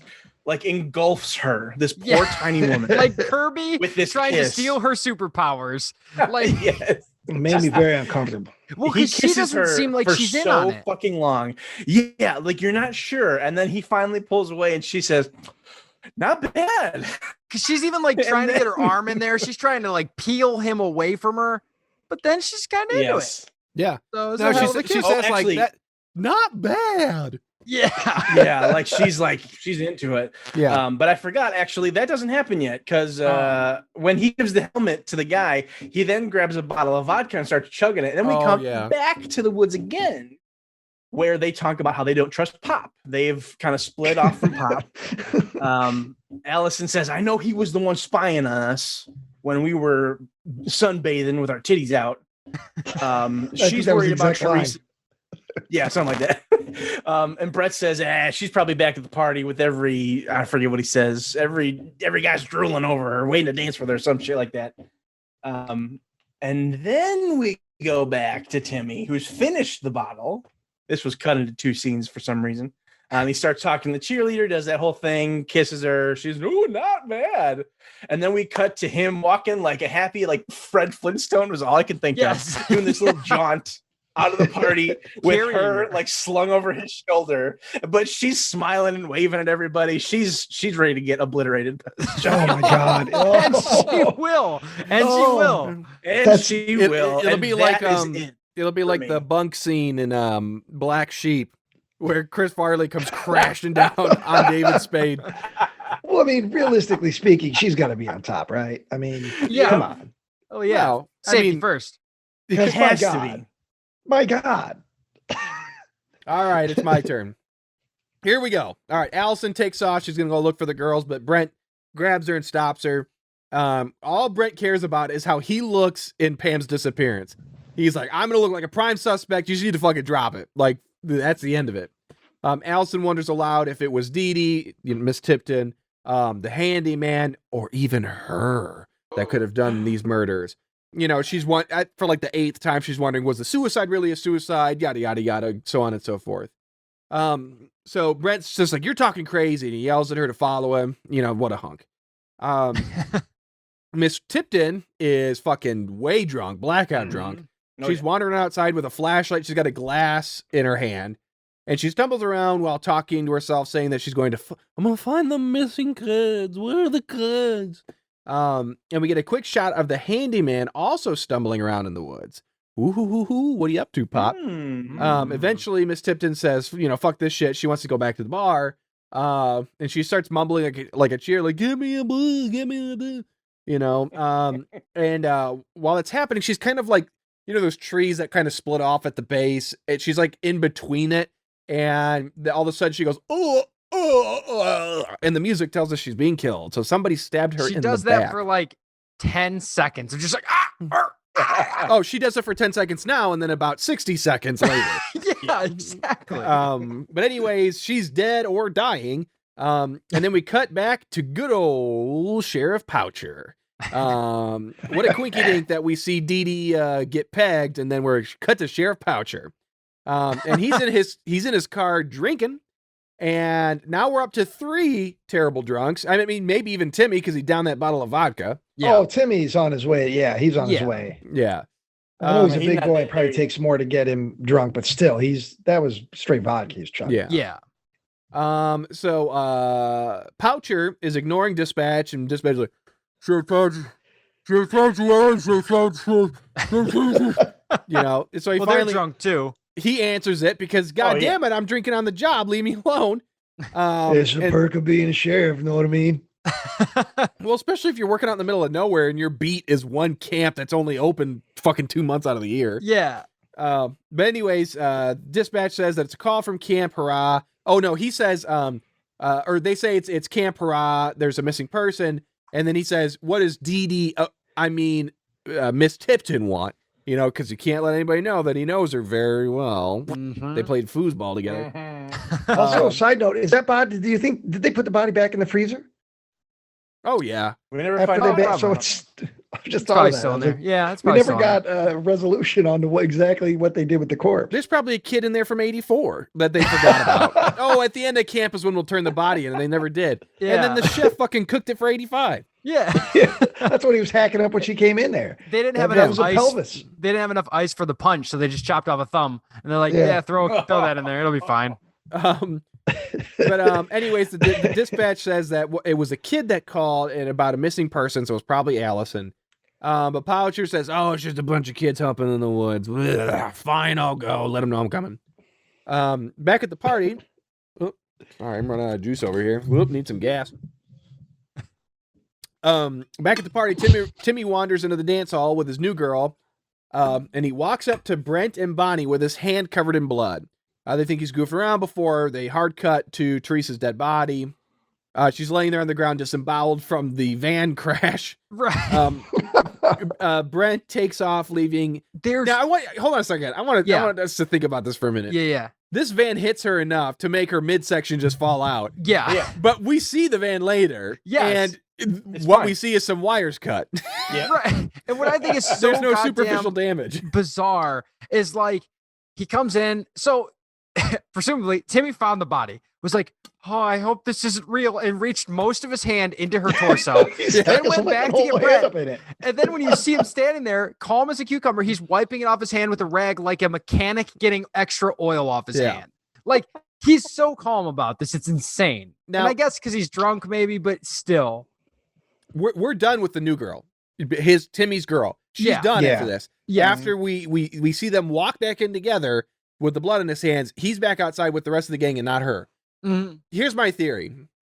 Up to this point, I would have believed that Timmy would have had sex on top of that dead body to get a nut. Because of how horny he has been this whole movie. Yeah. So that makes me think... He's actually banging. He misjudged things. It was dark and he was drunk and he was banging the corpse, not her. He just thought she was polite. She's like, yeah, it feels great. She didn't want to say anything because she's polite. He's new. And so my theory is that Timmy can't follow through. I'm not saying that he's necessarily gay, but he doesn't have it in him. Yeah. He just doesn't have it in him. Well, she says that, remember, I don't know who was it, Alison or Teresa or somebody says that to him right at the beginning of the movie. You wouldn't know what to do with it if we went up and bit your nose, and he says something about it, but you wouldn't know what to do with it if you put your hand and your penis in a bloody torso. And anyways, so they're outside discussing. And from that day on, he always got horny anytime he walked by a butcher shop. He didn't know why. It's the smell of that iron, boys. It just gets my blood boiling. Oh, gross. But the rest of his life isn't very long. Anyways, they're outside talking about what to do. Brent takes off, leaving Timmy with Bonnie. That's when he puts his arm around her and he's like talking to God, like, oh, no more surprises. Like, hey, whoa, I got another girl. I'm compensating for something. Cut to Alison pacing around. I guess she was like waiting for Brent to come back or something. But someone walks up to the door. Like there's clearly a light cast on it. So it's like it's backlit. You can't see who it is. And Alison hopes it's Teresa, but it's Miss Tipton. And Miss Tipton's walking in like, and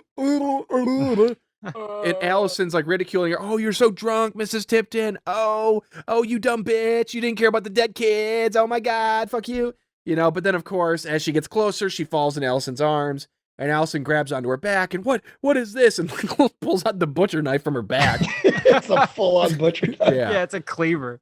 And I'll tell you, I don't know if it's ADR or they actually recorded the moans in the moment. And I'm not sure who exactly is moaning, if they're both moaning, but it's very erotic. If you closed your eyes and you said that's a death scene, I'd be like, the fuck it is. They're just moaning. It almost sounds pleasurable. Yeah. I listened to it 12 times. Tipped it right between the uprights. Anyways, Alison screams and Miss Tipton's on the floor, Alison's on the floor, and then Corey comes running in again.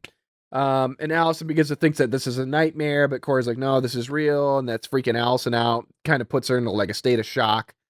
So back at the party, Brent, being, Mr. Hero, he's like, wait, band, stop. Everybody shut up. So don't freak out, don't panic, but somebody else is dead. Somebody's been murdered. Cut to everybody screaming and running out of the hall. Like shots of them getting in their cars, peeling out. They even do a shot of the chef getting into his car and leaving. And my first thought is like, he's just got to go get more corn dogs and RC Cola for lunch tomorrow. He also grabbed all the necessary things, like one big old slop tube, like everything he needs, as a chef would. But it's literally everybody but our main team and Pop are left. Everybody else is gone. So anyways, Timmy, Brett, and Bonnie run outside to the van, but they realize, oh no, where are Corey and Alison? Brent's like, I'll go find him. And as he's leaving the scene, we kind of see Pop come out from some bushes. What's Pop up to? Who knows? Alison and Corey can hear Brent outside shouting for them. They're like in another part of either that hall or one of their cabins, and Corey's cleaning a cheer uniform. I didn't quite understand why until the end of the movie, but then Alison is bundled up in a corner, like in a catatonic state. Brent stumbles over Dee Dee's body, completely not phased. He doesn't scream, he doesn't wince, he doesn't go, oh, gasp, nothing. He's just like, well, now this bitch is dead. What's next? Then we come back outside. Corey's leading Alison outside. Brent runs into them. Everybody's together. And then Brent immediately starts yelling at Timmy because the van won't work. I thought you fixed it. Well, what do you want? A miracle? I don't even remember when they talked about the van being broken, but apparently they did. Then cut to a shot of Alison just back to normal. She's like, well, both of you just shut up, and stop yelling at each other. It was very weird. Like, they must have filmed this on different days, and she forgot, like, how she was acting 10 seconds earlier in the film. It was just bizarre. So anyways, they pop the hood. They're looking at it. There's like some wires cut. I don't know if like the battery is missing or something. Zero blood on this entire car. Yeah. Nothing. I expected them to find some and like it'd be like, oh, they cleaned whoever killed the girl by the tree. Maybe they had cleaned off the exterior. They find the blood. They're like, but nope. No, thank blood. God. You just half a mile down the road from the camp is an auto body shop and a car wash. Everything's taken care of. Yes. Anyways, so this is where it just really starts to fall apart in a lot of ways. What do we do? Brent, let's fucking leave. Let's just leave. The car doesn't work, but everybody else is gone. So where the fuck are we going to go? Corey, but it's like a 40-mile walk. Well, what's your bright idea, Corey? So anyways, for some reason, there's this argument goes on for longer than it needs to before Brent's like, fuck it, we're leaving. There's a whole bit about Tommy being like, oh, shit, man, I'm starting to feel like that kid at camp. I wish I would have had my mommy. And then Bonnie, very literally and seriously, is like, I wish I was with my mommy. It's like, okay. Yeah. So they leave, and then we cut to Pop finding... This is again where we just get a lot of quick shots. Yeah. Pop finds Teresa's dead against the tree. A group of friends continue their walk in the woods and discuss whether Pop did the killings. Timmy says he may be a geek, but geeks don't kill you. Then we cut back to Pop loading up a shotgun. They were back in the woods, and Bonnie says Pop was gross and constantly looking at the girls. Timmy has his camera out all of a sudden. He's doing a bit with it where he's acting like, I'm a man on the street reporter, and tell me about all those killings today. He's trying to interview the girls. And, like, of course, they're like, just fucking knock it off, dude. And he's like, but come on, guys, I need a little bit of levity here. I'm going cuckoo. Like, it cuts to him falling into water again. I wish that Alison had one of her nightmare flashbacks just to that moment. But as soon as he hits the water, they cut to Hiroshima. Anyways, Timmy's upset. He's like, blah, blah, blah. And then Alison trips and falls down. And Pop shows up, and he's like down this like little hill, and he shouts at him. He's like, "I found your dead girl. Y'all better get back up there." And he fires the gun in the air. And again, like this is that thing where you're trying to keep the red herring going when it doesn't make sense. Pop is not the killer, spoiler alert. So it makes no sense for him to act like that. He would say something like, "Jesus Christ, guys, there's a dead body back this way. Not safe. We need to go back this way." You could still claim it's a red herring, but for him to be like, "I found your dead friend. I found her. And I had my way with her I was alone with her for 5 minutes before you got here. And I used my..." It's amazing how long the body holds its heat after death. Yeah. It may be a cold night out in these woods, but it was a warm night in these pants. I thought they smelled bad on the outside. So anyways, he fires the gun and they take off running. And Timmy decides to pull a Rambo and does a full-on flip over a fucking log, like a backflip. And he just lands on his rump and he rolls over and he posts up by the stump of this thing and he's got the camera. He's like, yeah. He is the camera operator I hope to be someday, because like he looks like me playing paintball. Like he just got to get the shot. You know, I love it. Whatever it takes. Yeah. So he's setting up a shot and Corey's like, "What the fuck, dude? This is not a joke. We got to go." And he's like, "No, don't worry. I've got this figured out. I know what I'm doing. Leave." And then he starts like saying, yeah, this is a perfect shot. I got this figured out. And then we cut to Bonnie. She runs into some branches. She wiggles free, but her tiara is stuck. Oh, by the way, I don't know if this was mentioned, but when Miss Tipton is doing the awards thing, out, yes, the chef brings out the stuff and he's wearing the tiara. Yeah, I didn't put that in there. But anyways, we're back to Timmy. He has his camera set down, and then he walks in front of him, and he says, "Just so that I'll remember my lovely time here at Camp Hurrah."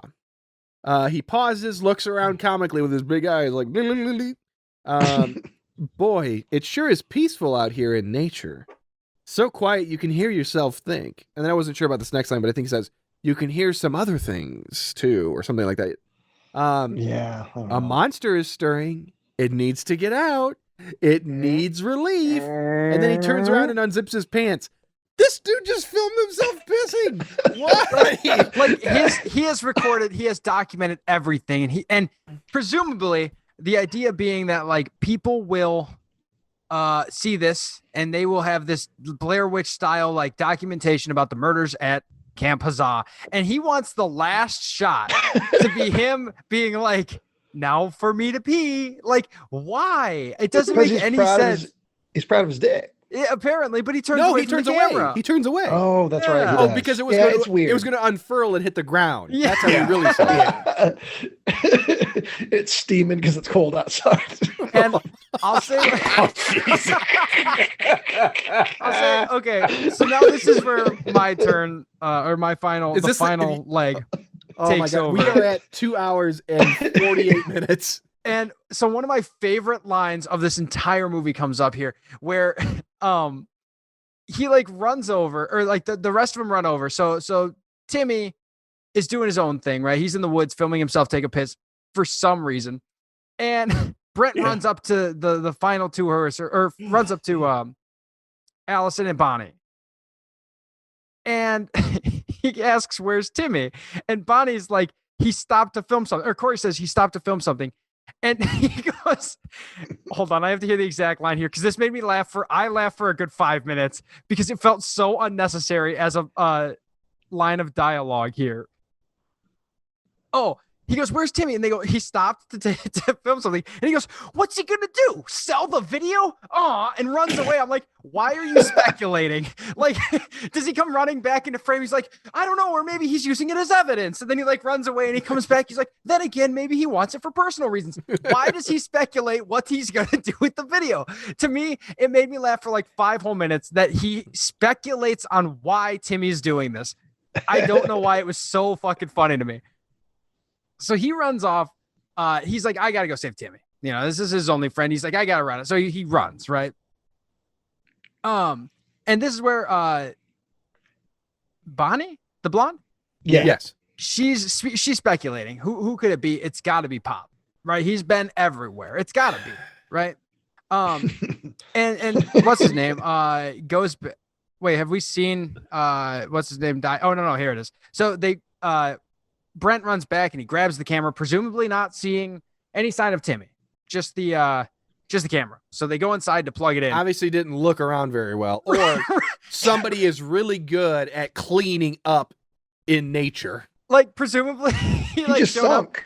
It's like I found a camera, nothing else nearby except for a large white tarp, and I don't know. So I came back. Didn't There's look a under strong it. Didn't smell have of time. bologna in a tarp, but I saw nothing. Yeah, and they're like, "All right, gang, let's go find some clues." So they go I saw a dead moose corpse, but I just moved on. So they're like, "Let's go." Moose have big fucking asses, guys. Did you know that? Their fucking asses are huge. This Their ass crack albino curls moose, down dude, the with the bottom. It's like huge Gandalf's ass. staff. We got to see more about how this moose died. So they run back and they plug in the camera into the TV and they see, and we get the line delivery again of something stirring. It needs to be released.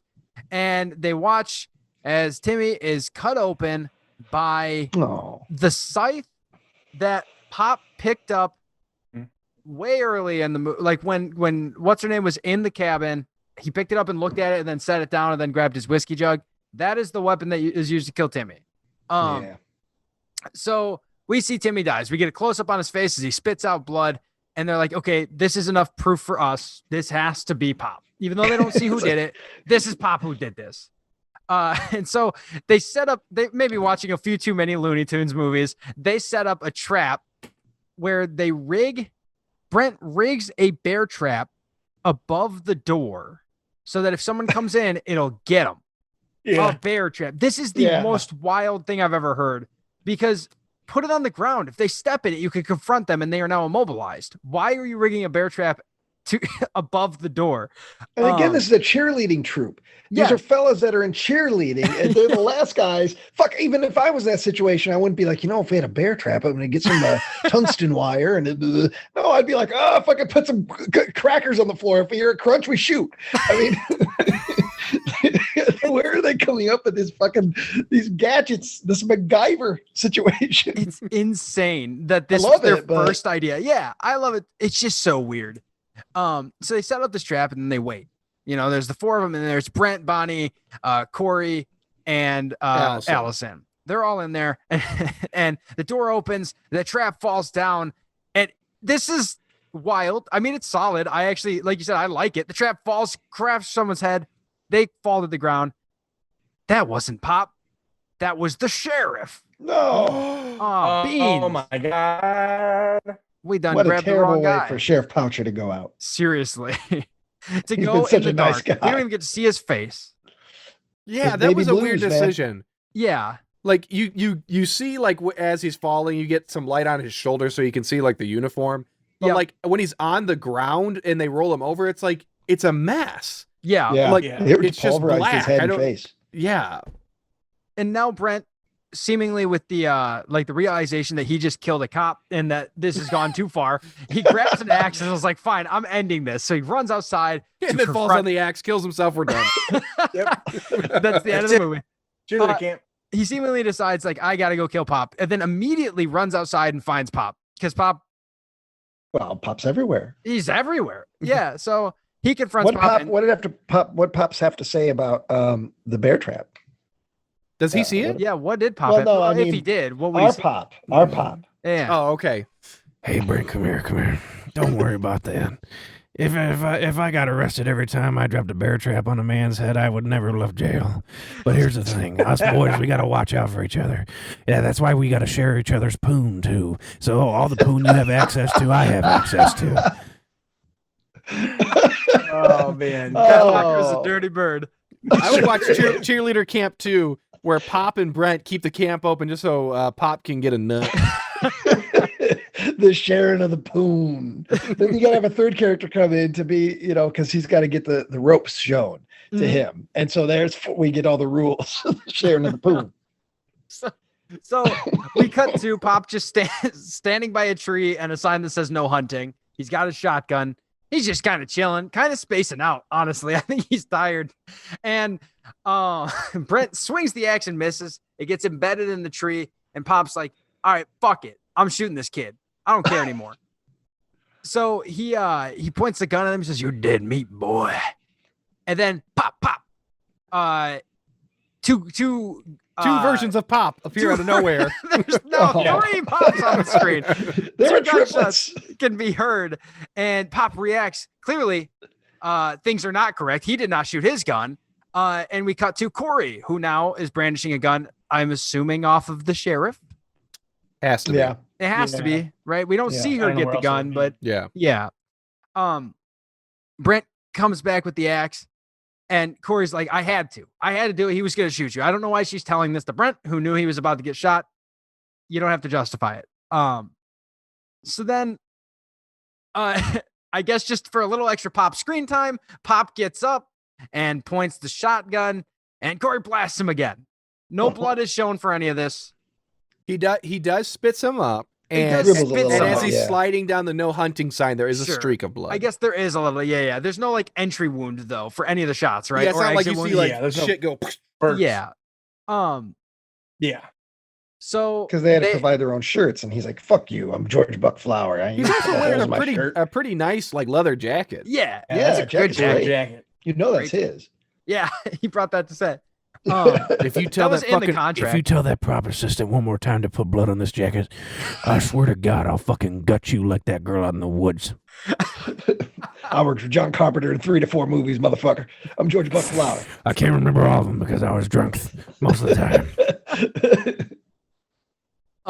So we cut to inside, and you've just got Alison just staring at the officer, just staring at the dead cop. And she's starting to think about the frozen body. And that's it's weird that like, this isn't a moment where they decide to go through all of the dead bodies she's seen. It's just, she stares at some the cop, of them. Then it goes through the frozen body, and Hunk comes running in, and he's like, gives her a big old hug, and he's getting kind of hot and horny, so he sets the mood. They're like, okay, Pop's dead. It's over. So they light a fire. The 4 remaining people, Bonnie, Brent, Alison, and Corey, they're all by the fire. Brent brings some beverages and some cups, and he's ready. Hey, we did it. Champagne. He's got no trauma from what they just lived through. He's like, well, there's only one realistic piece of poon here. Yeah. Well, as far as he's aware, everyone's safe. It's time for a foursome. Yeah, I was going to say he's trying for the elusive camp hurrah 4-way. But also, the implication here is that, we don't need to call anybody. Yes. The sheriff's dead, so somebody will be here in 3 to 5 days to find his dead ass body. They just hucked him in the freezer with everybody else. Like, I thought this was not over. I thought this was a dream at first because I'm like, what the fuck is happening? They don't use his walkie. They don't look for his car. None of the campers who left called for help. Exactly. His cop car has to be there. Yes. It has to be there. It has to be somewhere. Go use it. But no, they're like, hey, let's pop open the bubbly. We survived. We killed some people. Yeah, everyone else died. Timmy was gutted in the woods. It's fine. Let's have a good time. Let's not let this ruin our summer. That's Brent, man. Yeah. That's Brent all over. Yeah, exactly. So they sit by the fire, and he's getting pretty horny. He's rubbing her legs, and he's kissing her legs. It's like he's gonna go. Oh yeah, he's gonna go.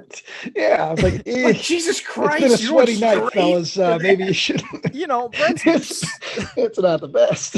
He's so blue balled that, like, despite everything happening, he has to nut. He's like, it's got to happen now or never. Yep. He can start to process everything that's happened once he has that post-nut clarity. Yes, exactly. He's laying there. He's like, God damn, baby, that was great. And all of a sudden he sits up, I killed the fucking cop, and he cuts in, freezes, and then goes directed by. Yes, maybe that's smart. He knows it's a felony. He knows he's going to jail. He's like, they're not going to buy my story. This is gonna be the last time I get to get near like a warm woman. Right? Maybe that's why. A warm woman, because I'm going to be close to plenty of cold ones. Well, because he's going to hide in the freezer until the cops find him. And then you see the Force Ghost of Pop in the background laughing. A warm woman. Amateur. And then he gets sprayed by a force hose. And then you see the punk bands in the back. Timmy comes the punk bands in the back playing with size noodles. So then... Yeah, he's really putting on the moves. He's not taking no for an answer this time, right? He's been through too much. Not taking no this time. And then the mascot comes back. Hold on. What happens to Brent here. So Brent's like grabbing her by the neck. He's just like, he's that meme. You know that meme at the baseball game of the guy explaining shit to the girl in the white shirt? He's that, but all he's trying to explain is how fucking horny he is right now. Yeah. He's like, look, I'm I got the first. Dick, right? Yeah. so this dick, it's huge. It's like a flotation device. And so, look, you're going to get a second pop if I don't fucking pop off. And so Corey comes around and then it's like, hey, Bonnie died. No, she's like, hey, Bonnie went missing.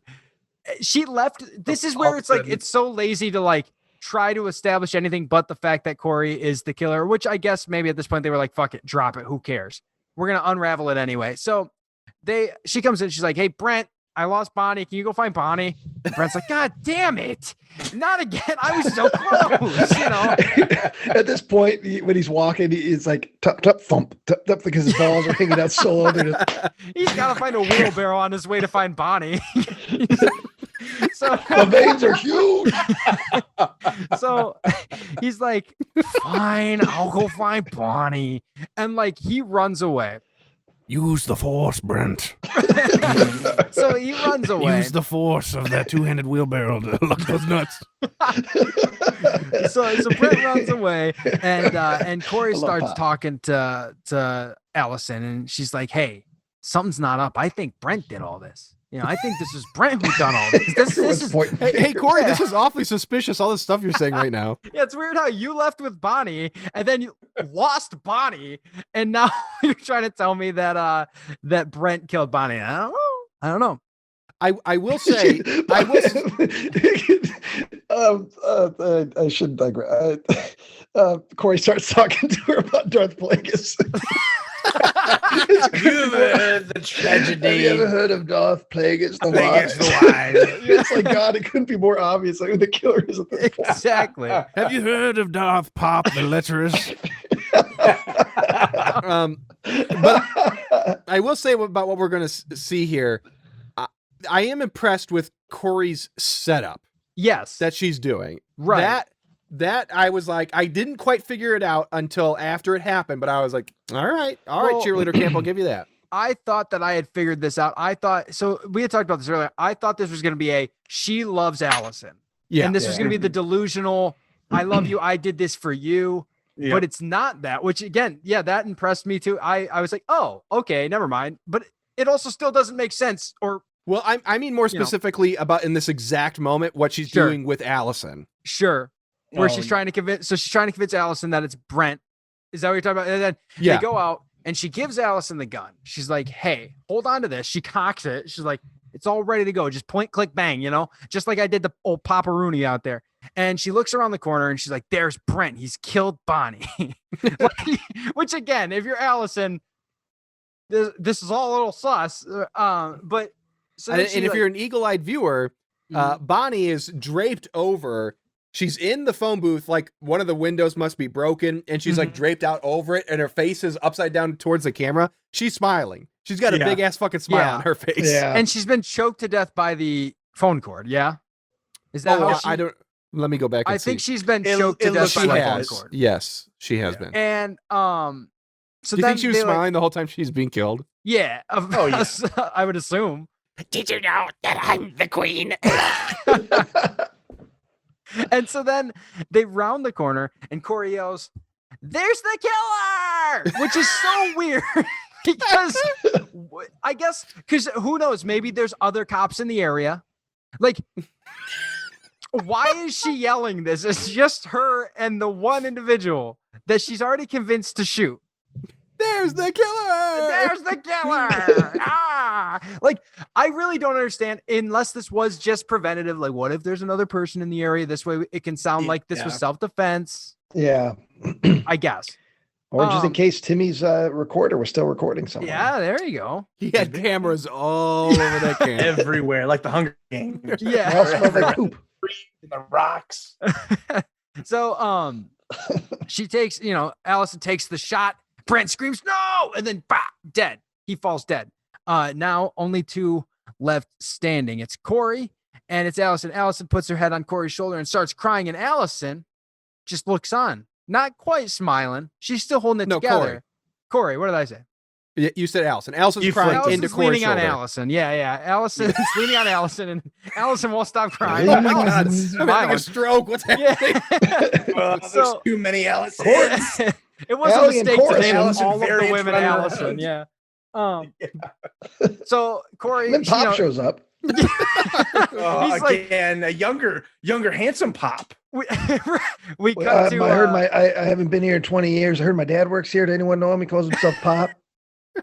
I hate to share bad news, but they have like a funeral pyre and they're all celebrating, and Brent's on there burning, and Pop comes in as a ghost again. So now done that before. Allison's leaning up against the wall, and the cops show up. This new detective. I kind of wish we got more time to know. I don't know. He seems intense. I kind of wish we got more time with him. He shows up and he's questioning Corey. He's like, so she did it all, huh? Killed them all, huh? And she's like, yeah, it's crazy, right? So that's all I need to convince you, Mr. Detective, that I'm innocent. Bye. Yeah. So anyway, we don't have a lot of time to develop this relationship. Let's end the movie. We're running out of reels of film here. Let's go. Yeah, that's the end of that chapter.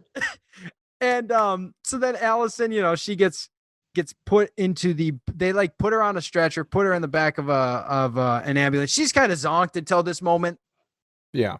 And she's like, no, I didn't kill him. What are you talking about? I didn't kill him. I just dreamt of killing them. They're just dreams. It's just dreams. But she's also asking, like, who did I kill? What? No, I only killed Brent. Yeah. Where is Padme? Is she alive? Is she safe? So it seems in your anger.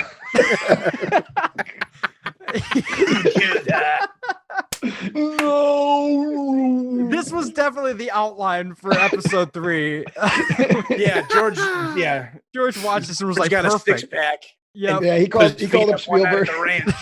You're not gonna believe this. He called up Spielberg. Steven, I've got a 35 millimeter print of Cheerleader Camp at the ranch. If you'd like to come watch it. Cheerleader Camp is the key to everything. If Cheerleader Camp works, it all works. It's gonna be great. It's gonna be great. It's gonna be great. It's gonna be great. It's gonna be great. And the movie ends. And you know what that moment Spielberg's about ready to, or he's already about ready to unleash Saving Private Ryan. He's talking to his friend about these fucking robots, and he's like, "I'm about to unleash fucking masterpiece, fella." We're talking about your robots. It's gonna be great. It's gonna be great. Now, I really do like. It's stupid, but I really like it. So then you get to Corey. So she didn't even waste any time. The cops hadn't even left the premises. And she's like, I got to go change into the costume, or the cheerleading costume she was cleaning from earlier. And she goes out and she starts to do a chant. Give me a C. I think it's a C or a K. I don't remember how it's spelled. C. Is it C? Give me a C. She spells her name. Well, I couldn't remember if Corey was spelled C-O-R-I or Y. It's C-O-R-Y. Okay. Yeah. So she starts to spell her name. Give me a C. Cut back to Allison in the car. She's like, no, it wasn't me. And the fucking detective is grilling her like, you fucking did it, dude. Yeah. She fucking told me. Yeah. But is it implied that Alison hears Corey out there? That's what because she's like, Corey. Because are we still gonna be friends? Yeah. I'm okay with it. Because the ambulance drives right past Corey. Corey's out in the middle of everywhere. She's just like, hey, let's Corey's go. outside cheering after Meanwhile, Allison's the one in the stretcher getting drugs injected into her, not the fucking psycho out there. Well, and so I do like the idea of like Corey's like, what's give that me spell? a T, give me an S and a D, PTSD. I'm fucking going crazy. Well, think about the amount. She's so happy the amount of planning that went into all of this to make it just work, just so the pieces fell into place, and this crazy thing just worked. So she's like, "Fuck, this is great. I'm amazing." A new galactic empire. Now, why did she need to frame Allison? Why? Because Allison, from Allison's point of view, it was Brent. Yeah. So Allison did not in any capacity suspect Corey. So both of them have the same alibi and it lines up. Why did she need to blame Allison? Why could they not have both been okay? And I thought Allison was her friend. She was the only one who was like, hey, treat her like a human. Yeah, she's a mascot, but she's part of the team. Like, maybe that's why she spared her from killing her. Maybe. And this is the only way. And then she also says in her explanation there, Corey says she's got to be number one. She always had to be there. Something about needing to be number one. So even though she liked Alison, somebody had to be the fall person. She can't trust. You have to tie up the loose ends. Alison already has a reputation of being a little mentally, she's having some unstable issues. Everyone knows about and so it's easy to make her the crazy one. Sure. And then you're the last woman standing and you're the motherfucking number one. So we're supposed to believe that from the beginning of this, Corey's plan when she got to camp was to fucking kill everybody so she could be on the cheerleading squad. Yeah. Which I just don't get. Like, one, it's not established enough that Corey is so oppressed as a mascot. And if anything, I could be like, oh yeah, go kill Miss Tipton. I get that. Yeah. But to go and kill everybody, I mean, maybe kill Brent for being a cock. Yeah, he sucks. I'm just so perplexed by this because I guess according to the logic of the film, all this had to happen. Alison had to be blamed. So that way Corey could be left completely alone at the camp for the rest of her life. Well, and so all of her killings from the very beginning, because are we to assume that Corey killed the girl who committed suicide? And that's because Brent liked that girl, and Brent was Allison's boyfriend. Brent is slighting Alison. So she did this to defend Alison in a way, like to defend her honor. She killed the opposition to Alison and Brent. So like, that's where I get confused is like, it seems like the killings at first are all guided at, don't you hurt my only friend or I'll hurt you. And then it just turns into like, nah, I just want to be the only cheerleader. Like, well, it just feels it feels like she loses her own plot. I don't know. It seems like a film where people wanted to be a lot of things from what other movies were making. And they didn't stick the landing one bit because they went for all of it instead of just picking one thing. A couple of them. Because it just doesn't make sense.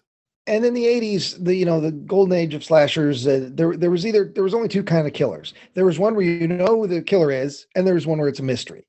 Mm-hmm. And they decided they wanted to do the mystery one. And so every time when you do that, it always ends up convoluted. Yeah. Like you watch the first dream, like, oh, she was a killer, I didn't know. Okay. And then, but if you start to pull it apart a little bit, you're like, wait a minute. Yeah, it just doesn't even make sense. And because that was, you either went with the killer everyone knew, oh, it's this guy, he's a psycho, he's the driller killer or whatever, or you had to do the mystery version. And rarely do most of them make a lot of sense when you start pulling it apart. But well, but there you go, man. There's Cheerleader Camp. They're sure. Yeah. What an episode, guys. Oh my God. A monumentous episode. Yeah. Started out with Joe dropping the ball and and then Brent dropping both of his. Right this my Lord. Take us home, Ryan. All right. There you have it from 1988. That is Cheerleader Camp. That was the choice of Camp Two Hands, which is Zach and Trevor. We'll go alphabetical order. Trevor, or at least for the camp. Trevor, what are your thoughts on it's not Cheerleader Camp. Why the fuck did I just want to say that? Well, Cheerleader Camp. I don't know what it's been fucking 3.5 hours. Cheerleader Camp. What are your thoughts on Cheerleader Camp?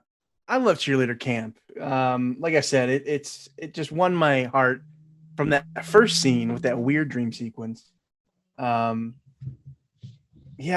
love these movies that are a little goofier than they are scary, because a lot of the scary movies we watch aren't. So it's like, well, if I'm gonna not be scared, I'd rather be laughing at shitty jokes than anything else. So it was an easy pick for me. So I definitely rate this as benevolent. I know we're not really rating our own all the way, but definitely benevolent from me here. Zach? Okay. I say yes. I think it's benevolent. I enjoy it. It's campy, stupid, fun, 80s, but I would say I'm like barely benevolent. It has rewatch value. I enjoy it. It gets a lot of points knocked off for the convoluted plot of and the amount of red herrings, but it gets enough points from Pop and all these other people, that it is able to stay in the benevolent for me. I would say barely, just because, boy, howdy, is there so much. They cram so many scenes into certain parts where it's just like, we forgot to do this. Like the washcloth joke is funny, but it feels like they recorded it without purpose. They were like, that's funny. Oh wait, we didn't establish this, so they just throw it in there, But yeah, it's got to be Benevolent. Let's hear from Ryan. All right. First of all, when you announced it was going to be Cheerleader Camp, I got excited. I remembered very little, it turns out. There was a lot more of this movie that I was probably cut out on USA Network as a kid, but I remember seeing it as a kid on a Saturday, and it was fun. And I love 80s slashers. It is one of my favorite subgenres in all moviedom. I owned tons of them. The good, the bad, late tier ones, all of them, even the bad ones, I can put them on and be like, all right, it's going to be a good time. I love 80s slasher films. And it's a late tier slasher movie. By 1988, slasher movies were quickly going out of vogue unless you were part of a big franchise. And this movie suffers from what a lot of the movies from that time period suffered. It drags a little bit. I kind of get tired of the movie in the middle part. However, I'm going to rate this a middle benevolent. And the main reasons, I have 3 reasons this gets benevolent. 1, obviously, George Buckflower. It's funny because one of the rejected movies for June was a movie called Berserker, which came out right around the same time. And George Buckflower's in that too, except he's got a beard and like a Nordic accent. So it's always good to see him. He's been in a bazillion movies. He's like Clint Howard before Clint Howard. And I like that. A lot of times he comes into a movie, he gets 2 or 3 scenes at most, and he's out. He's just peppered in there real quick. But he gets a pretty good supporting role in this, and he gets some goofy moments. He gets a lot of silly, fun lines. He gets the whole water bit. So anytime he was on screen, I was loving Cheerleader Camp. Number 2, Timmy, God bless you, man. Your motivations were suspect, but you were loving, even right up until you died, you were loving your time at Cheerleader Camp. Some could say that it's not right for him to be loving his time at Cheerleader Camp because of what he was doing. He was a peeping Tom, but he just was so pleasant. And also the fact that the actor apparently was also the stunt coordinator, according to the credits, which makes me laugh because of his ridiculous stunts. Timmy, every time, again, Timmy was a great character. Yeah. And number 3 is Lucinda Dickey, who played Corey. I've had a crush on her since I was a kid because of Ninja 3, The Domination. If you've seen that, you know why, with the V8 juice. But I got to go middle benevolent. It does drag a little bit in the middle. It's a little convoluted at the end, but it's still a good time. I watched it 2.5 times, and I will revisit this movie again, maybe a couple summers down the road. So well done, Camp 2 Hands with the Cheerleader. That's 2.5 more times than Joe watched it. So I'm really even more proud of you. Yeah. All right, Tyler. Well, I think I'm going to surprise some people. Oh no. Oh no.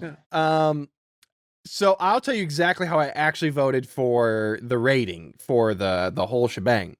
I voted because you can go +5 benevolent down to -5 malevolent. And I went on the line. I went 0 bonus points.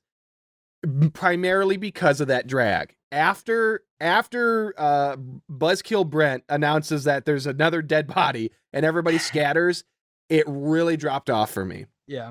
And I really didn't enjoy the mashing of, I don't know if it's concepts or cliches from the horror movies of the time. So you've got the psycho girl who's having nightmares and hallucinations or whatever. You've got the slasher killer. You've got the red herrings. You've got all this stuff, and it just didn't work. I like this movie for everything that it did uniquely.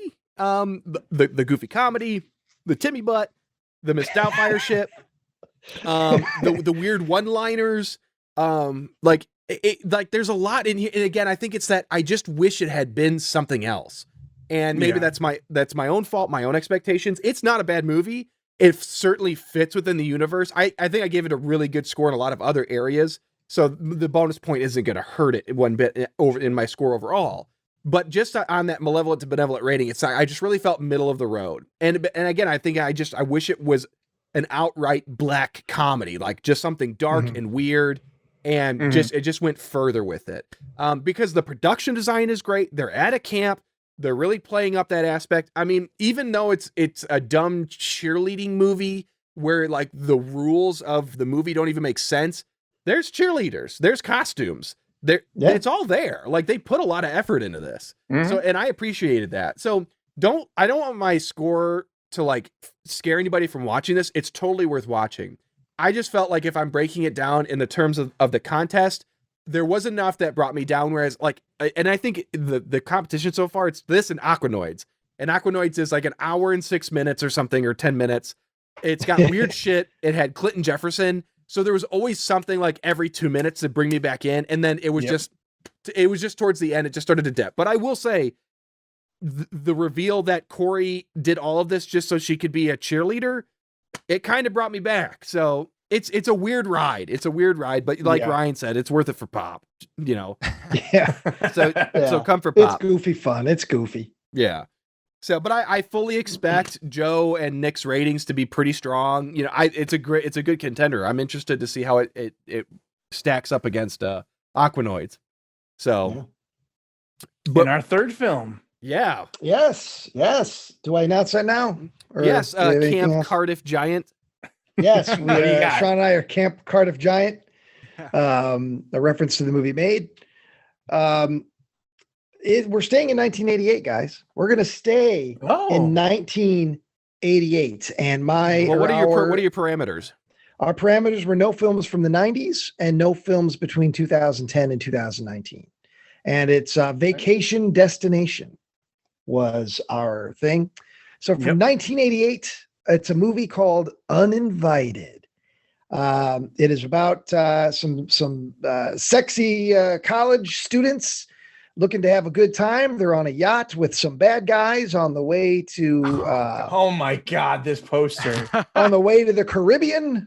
And there's a lab cat also on board who has the ability to shoot a demon cat out of its mouth and poison people's blood, which leads to a lot of bladders. I will tell you this. I encourage you not to watch the trailer. It's a great trailer, but it gives away too many of the goofs out of context. And I think they work better within the context of the movie.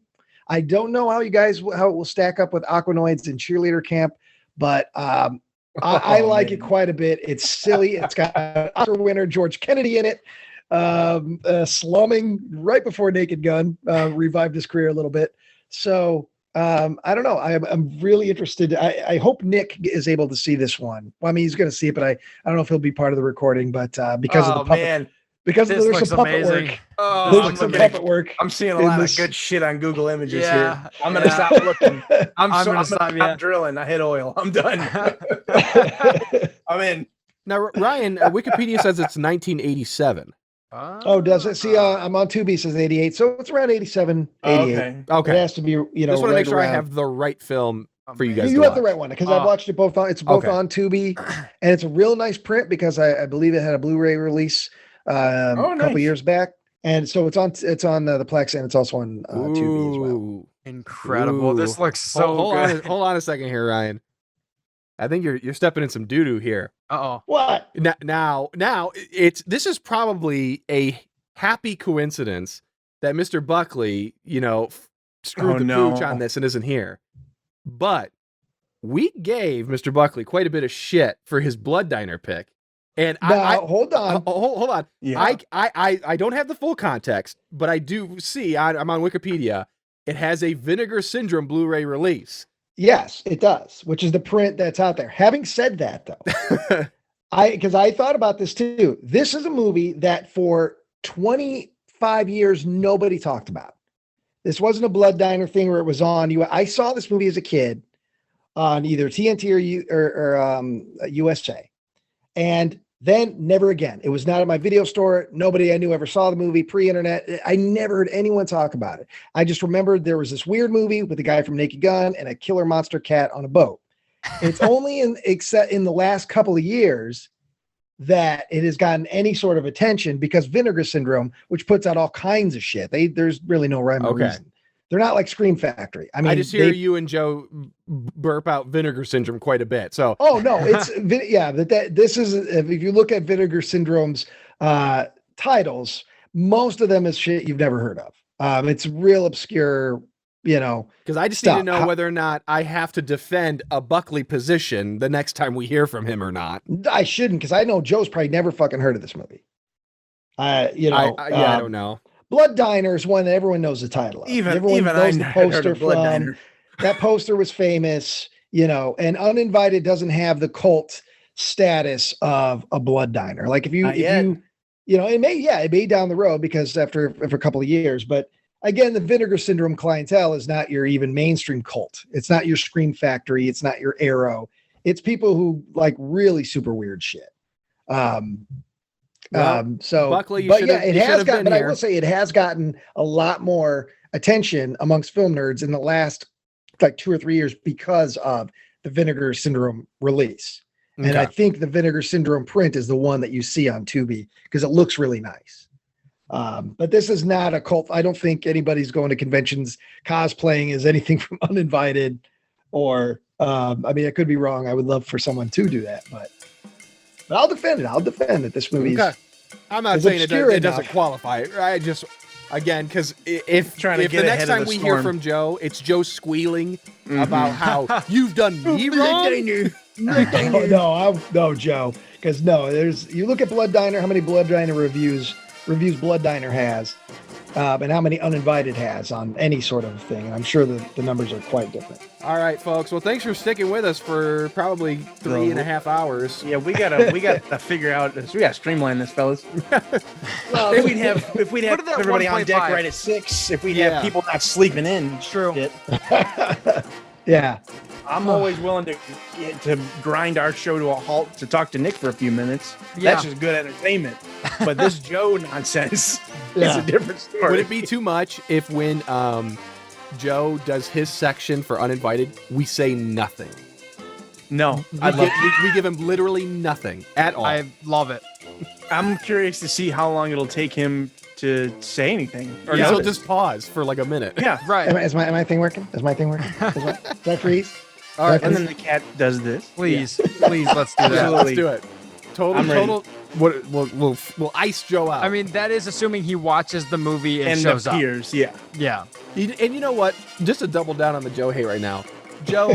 Whenever you spill the milk, you should just clean it up right away. He didn't. Yeah. He should have gotten it. He should have just watched it and done the rating, gotten it over with for this movie.